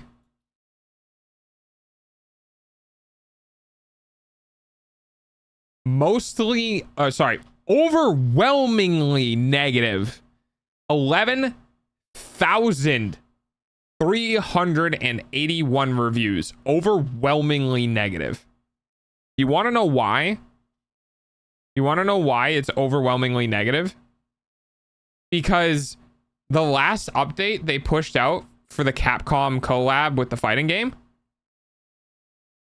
had a massive issue with frame crap. You had to go in and delete all of the shader cache manually so the shaders could rebuild. So a bunch of people probably went to play the game and saw that it actually just plummeted and they couldn't play it like at all. And instead of finding the one Twitter post, which I'm not joking, the solution was a fucking Twitter post. So instead of going and finding the one Twitter post, people went to the fucking page and just went, no, this game sucks. And you know what? Based as shit. Absolutely based. Fuck you, Capcom, for doing this to people.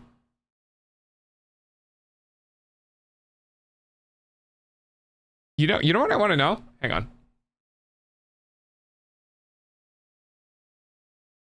Let's have fun. You guys want to have fun? Let's have fun. And by fun, I mean let's laugh in pain together. Let's go do this. Okay, you ready?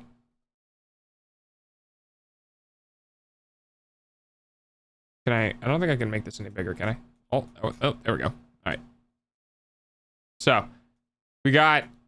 So these are the most recent ones. So in the past 30 days, we have, as of May 28th, which is almost a month ago, after 250 plus hours of gameplay, the game will no longer boot up. I have tried reinstalling, deleting the shader cache, uninstalling RE framework, which is basically needed to run the game smoothly at all, rolling back the NVIDIA drivers, reinstalling again, restarting the PC a dozen times, nothing works. The game was already in a spotty position with performance, needing, this is not a joke, needing frame generation to even play at a stable 60 plus frames. And frankly, this game should never have been released until next year. Capcom needed to make quota, this is true, in order to hit their yearly 10% annual growth for the higher ups, so they pushed out an unfinished game in all aspects out the door, hoping it would work. It did, but the goodwill I had for Capcom is going into this release is now gone. I will now wait months after their next release to see if it is even worth it. I put nearly 1,300 hours into World. Loved it. And this game has the bones to make World feel like a mid game, but currently with the lack of difficulty, the performance issues, and the overall inability to even boot up the game, I cannot recommend this to anyone. Damn. Monster Hunter Wilds. Let's go on this side. Monster Hunter Wilds. Way too short, too easy, too expensive, runs like trash. Kind of fair. Kind of fair. Go play World or Rise. The performance hasn't been fixed at all. The game is still pretty dull. Thanks, Capcom. Save your money. This game needs to cook for an additional 1 to 2 years and to get an expansion like Sunbreak or Iceborne before it's worthy of its current price. If you really want to try out Monster Hunter, get the Monster Hunter World with Iceborne DLC instead. Absolutely amazing package worth every penny. Unfinished mess of a game, this time above MSRP. These are the bads. Oh, that was it? This is the good, and then this is the bad. Oh, that's pretty fucking bad, dude. Performance has only gotten worse since release. 4090 Founders Edition, by the way. How do you fumble so frackin' badly? Holy sheesh. They should go bankrupt. How bad they fumbled. Because Capcom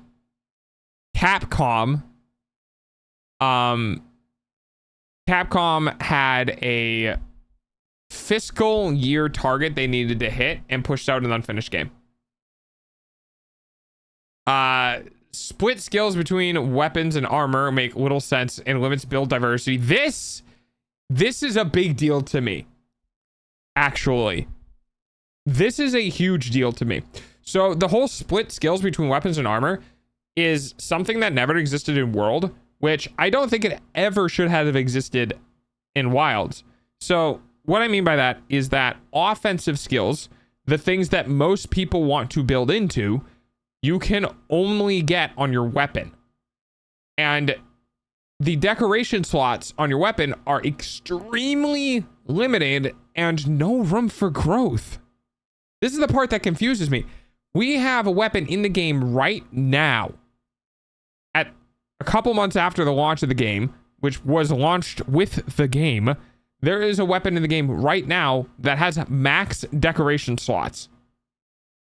So you have 3 decoration slots and they're all level 3, right? So you have 3 normal, like normal you can have 1 level 1, 2 level 1s, or 3 level 1s, you know, because there's 3 spots.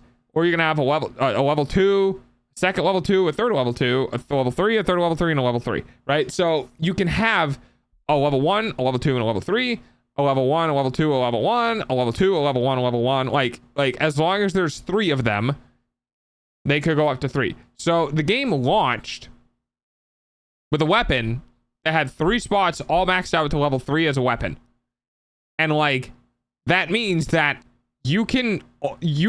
that's it. That's endgame. You can't make another weapon with more deco slots because they haven't ever done that. It's always had 3 slots. So, and then you put the most important abilities, the shit that like there are abilities in the game that are non-refutable. You have to run them, which by the way is the dumbest fucking shit ever in game design.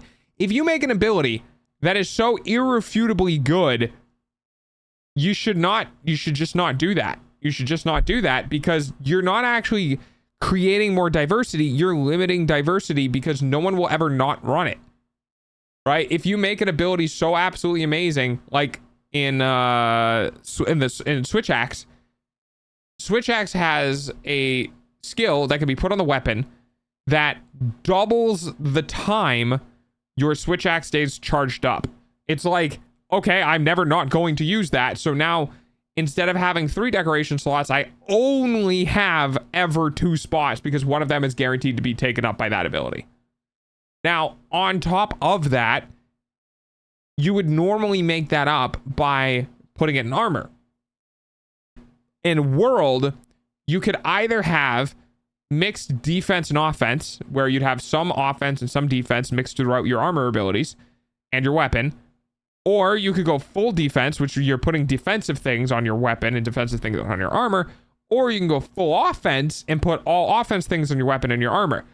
So there's a huge amount of shit that you could do with like, well, you know, I don't care if I'm squishy. I want to hit like a truck, right? Or you're like, wow, that dude will literally not stop beating my ass.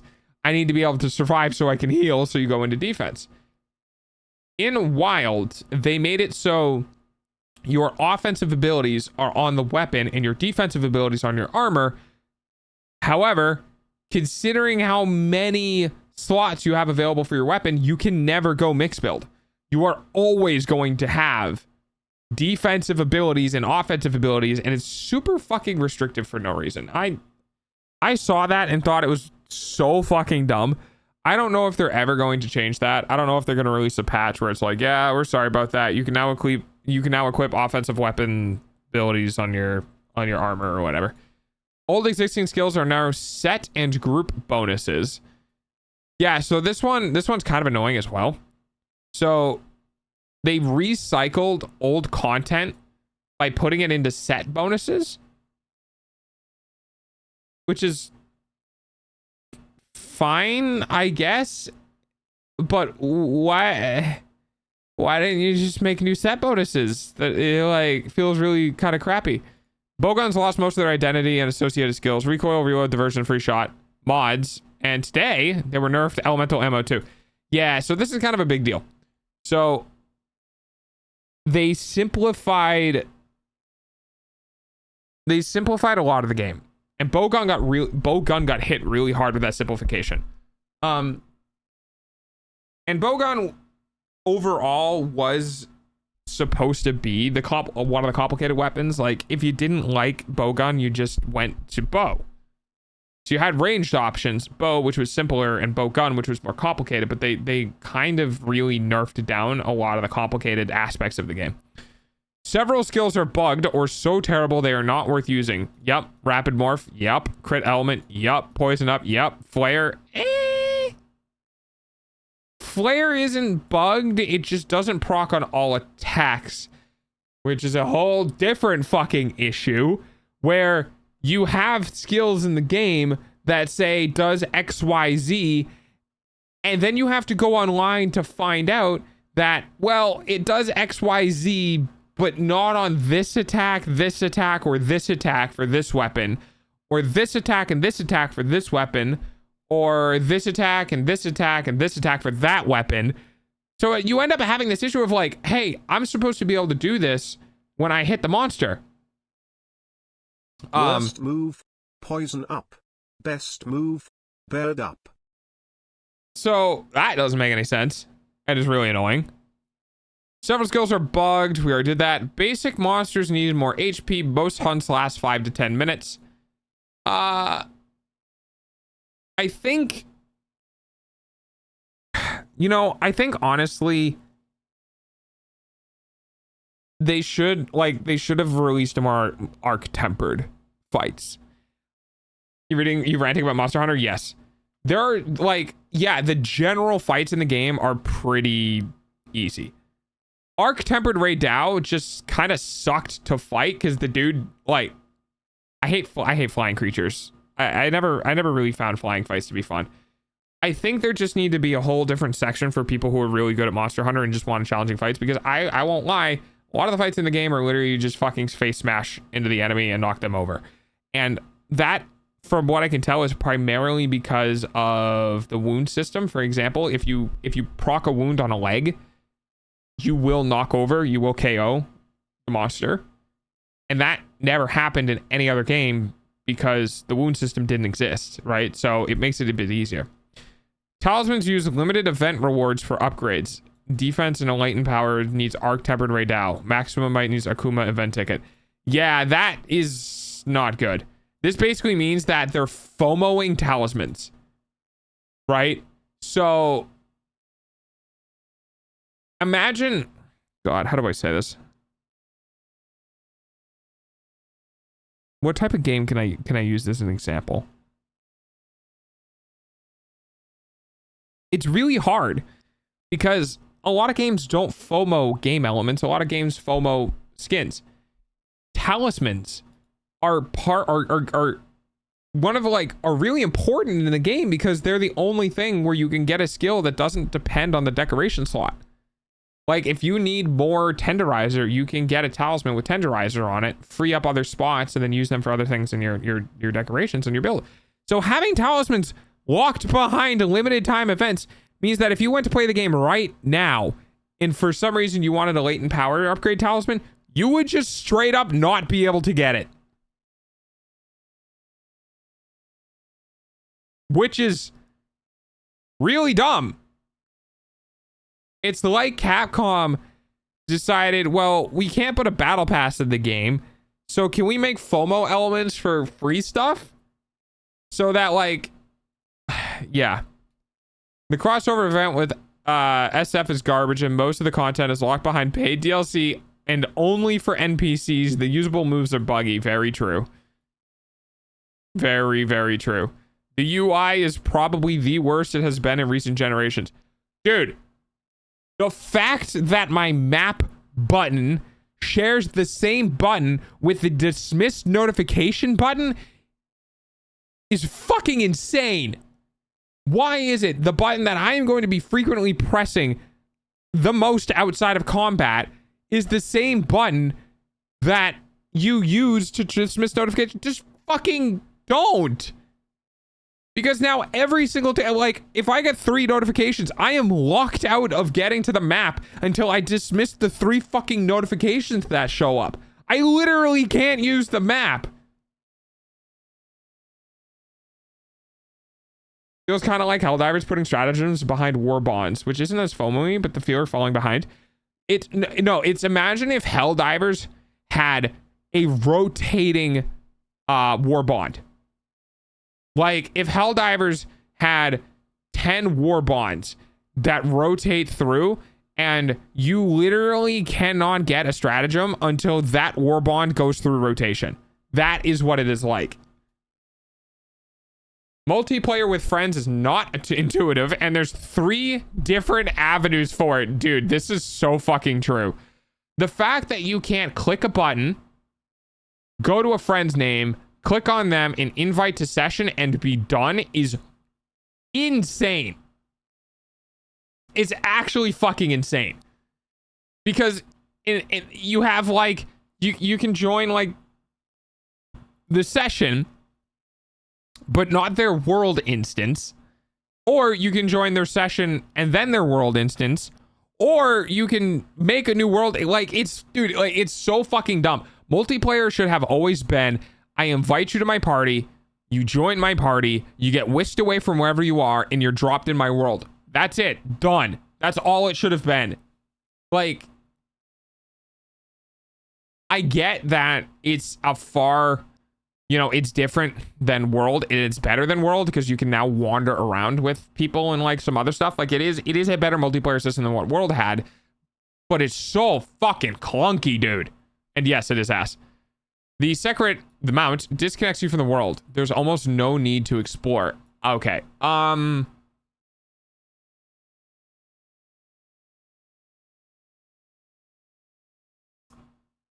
I don't really agree with that. I think the mount is probably one of my favorite additions because it's not about no need to explore. It's about, I don't want to fucking sit here and hold my joystick forward for like 3 minutes to get to a fight. Like, yeah, I know, instant gratification. Like, I get that. But if I want to explore the world because I'm looking for shit, it's already on the map. Why would I, like, I don't want to, this is the review. I don't want to fucking, like, just make me go fast. Just make me go fast. Like, yeah, I can auto path to monsters. That's not a bad thing. Why the fuck do I want to, why would I want to run there on my own and potentially get chased from monsters? Like, unless they made the maps smaller and more interactable, more unique. So, like, the travel distance is not as bad. Like, I didn't really mind it in World. It still was kind of a pain in the ass, but in World, the maps were smaller. Kinda. The difference in this game and in World is you could just fly to different campsites, right? In Wilds, you don't get, like, your campsites can be killed by monsters. Like, what the fuck are you talking about? They have some of them that are safe and never will be destroyed, which are kind of like the old ones. But, no, I like the secret. I like the secret. The secret is often a get out of jail free card, allowing you to heal and sharpen in safety, saving you from death. This, this is very true. Actually. And I'm on the fence on this one. I think on the one hand, they're right. On the one hand, it is super easy to go, I'm going to die, call the secret, run out of the fight. I like that ability, though. Like, I feel like that adds depth to combat, and that makes your secret feel not just like a glorified mount. It is a glorified mount, but being able to be like, oh shit, I'm in a bad spot, come save my ass, gives more personality and makes it feel like the secret is with you and a part of your fight. Like, the secret is a part of the fight. I won't say, however, that it's necessarily a good thing. Like, the ability to just hop on the secret, run out of combat, heal up, and run back in, it means you are less likely to get hit from something, but at the same time, people would just run away from combat anyway. Like, the difference is whether or not you're jumping on your secret to do it. Now, it is pretty cool, though, when your secret saves you. I think that's cool. When you get, if you whistle because you know you're not going to get out of an attack in time, and your ass gets knocked down and stunned, the secret will run by, pick you up on its head, and take you away. Like, it's a way to add depth to combat that, personally, in my opinion, was really fun. I liked the, holy shit, I just barely got out. Thank you, bird. You know what I mean? Still no place for endemic life, and it's useless. That's a problem. Because endemic life was really fun to wander around and catch. In World, you had parts of your, like, house, I guess. Do we have a house? No, we don't have a house, do we? So in World, you had a house, essentially, which was just an area you could wander around, you could do a bunch of stuff in, but it was also the place where you put endemic life. So if you caught a fish or bug or whatever, and you walked into your house, it would be displayed somewhere within the structure, like, hey, you got this, here it is, right? So it would be really cool for collectors to run around and get as many bugs as they could, so they go in their house and be, like, surrounded by all the things that they caught. No cat chefs. Yeah.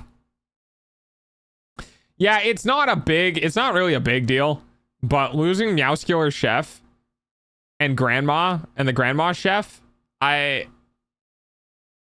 yeah. Data miners confirmed full monsters with armor sets were present in the beta before release and were saved until title update 2. Okay.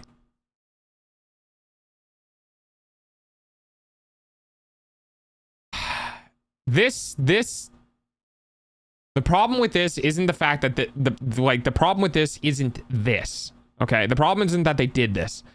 The problem is that they felt it was necessary to do this because they weren't going to have content available for title update when it was supposed to come out. So they took things from the base game and said it's a title update, which is not a real update. It's basically just unlocking shit that was already in the game, right? It's giving you a full course meal and going, well, we couldn't give you the second part of this full course meal, so instead we're taking the mashed potatoes and corn away from you now, and then in 15 and a half hours we'll bring the mashed potatoes out, and then we'll bring the corn out as well. So, like, you'll end up with the same thing that you could have had at the beginning, but we're gonna make it look like it's not. That's what they were doing, and I don't necessarily think that this is a bad thing per se. I think the fact that they had to do this is a bad thing. Cannot easily play through the story in multiplayer with friends. Yeah, that's always been a problem in Monster Hunter. Monster Hunter's always had this issue, like, why can't you load into your friend group and just follow them around and then do the story? Like, why do you have to get segregated for the story? You know what I mean? I agree with this. Lowest amount of monsters on release in the series. Literally just factual. De nouveau. Yeah. The fucking anti-cheat, like, it's probably killing frames pretty bad. Most amount of innate skills for crafted weapons are useless for their type. Crit draw lance. Yeah. Oh, God. Yeah, this is a huge thing that's an issue with, like, we want to make future weapons better. What I mean by that is okay, here's a great example. Have you guys ever noticed that a lot of the character skins that have been coming out in character-based shooters have kind of just been uninspired, or like the absolute bare minimum that they can get away with? The reason why they're doing that is because they want to make it so that it's so bad you feel like you have to buy the good skins when they make the good skins. Yeah, that is what this is. They're putting perks on weapons that don't belong to make them purposely bad, so when they release newer weapons with the skills that make sense for the weapons, you'll be like, oh, that's just better, I will get that one. 2 maps are essentially 90% hallway. Cliffs in Wyveria. Yeah, yeah, it is. Still no body sliders, no height sliders. Armor models are inconsistent. Still charging for changing your character. Yeah, that's really fucked, dude. It's a single player. It's a single player glorified multiplayer game. Why do I have to pay you money to change my character model? This is not a fucking MMO, dude. Haven't figured out elemental hit zone balance. Don't know what that means. Mantles resetting on a global timer instead of per mission. That is really dumb, dude. Yeah. So for those who don't know what that means, mantles are basically things that you put on that gives you a benefit to your skills. And when you go into a mission, you think you would have all of your tools at your disposal. When you go into a hunt, you'd be like, okay, I have everything that I can use in the hunt, ready to go. Let's go. No, fuck you. When you use your mantles and you go into a hunt, the next hunt you go into, they're still on cooldown from the last hunt. Why? No idea.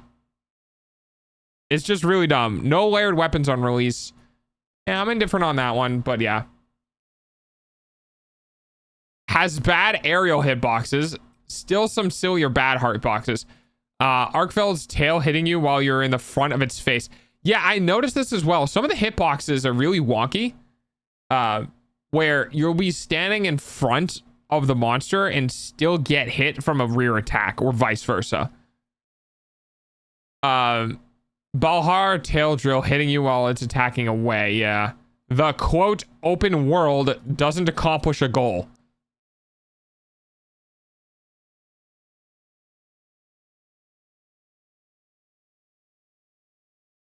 Yeah. Like, it doesn't matter if you're open world or still instanced area based. They're all the same thing. Skills still have vague descriptions. This pisses me the fuck off. Someone needs to let a mod out that actually does like the fact that they're like slightly increases attack damage. Okay, are we talking 1%? Are we talking 5%? Are we talking 3%? Like what is slightly? Or slightly extends range, or like the ambiguity of not saying 4 meters or 2 meters or like whatever. It just, I don't get it. I don't like, what's wrong with having more detailed information? The seasons aren't visually interesting, and 2 out of 3 of them mostly make the world look washed out. I didn't even know we had seasons, to be completely honest. I'm fine at 3:59, and at the end I have time. Monster Hunters, way too short, too easy, too streamlined, too expensive, runs like trash. As for dog shit optimization. It's time for dogs hourly payment using your eyeballs. Anyway. Yeah, I could rip on Wilds for a while. But good to see that people are sharing sentiments that it's absolutely fucking abhorred. It's so bad. I don't know what they're going to do with it, but I don't think they're going to save it. All right. That's enough for me. Hope you guys had fun. Thanks for sitting around and watching me plan my house. I really needed some time for a couple of hours to really kind of get into it and you know, do the nitty gritty with it. And I think I did that. I think I accomplished that goal. So thank you guys. I appreciate you guys hanging out. It's gonna be the end of stream. I'll see you tomorrow on Tuesday. Okay, bye. Bye. Have a good night. Bye.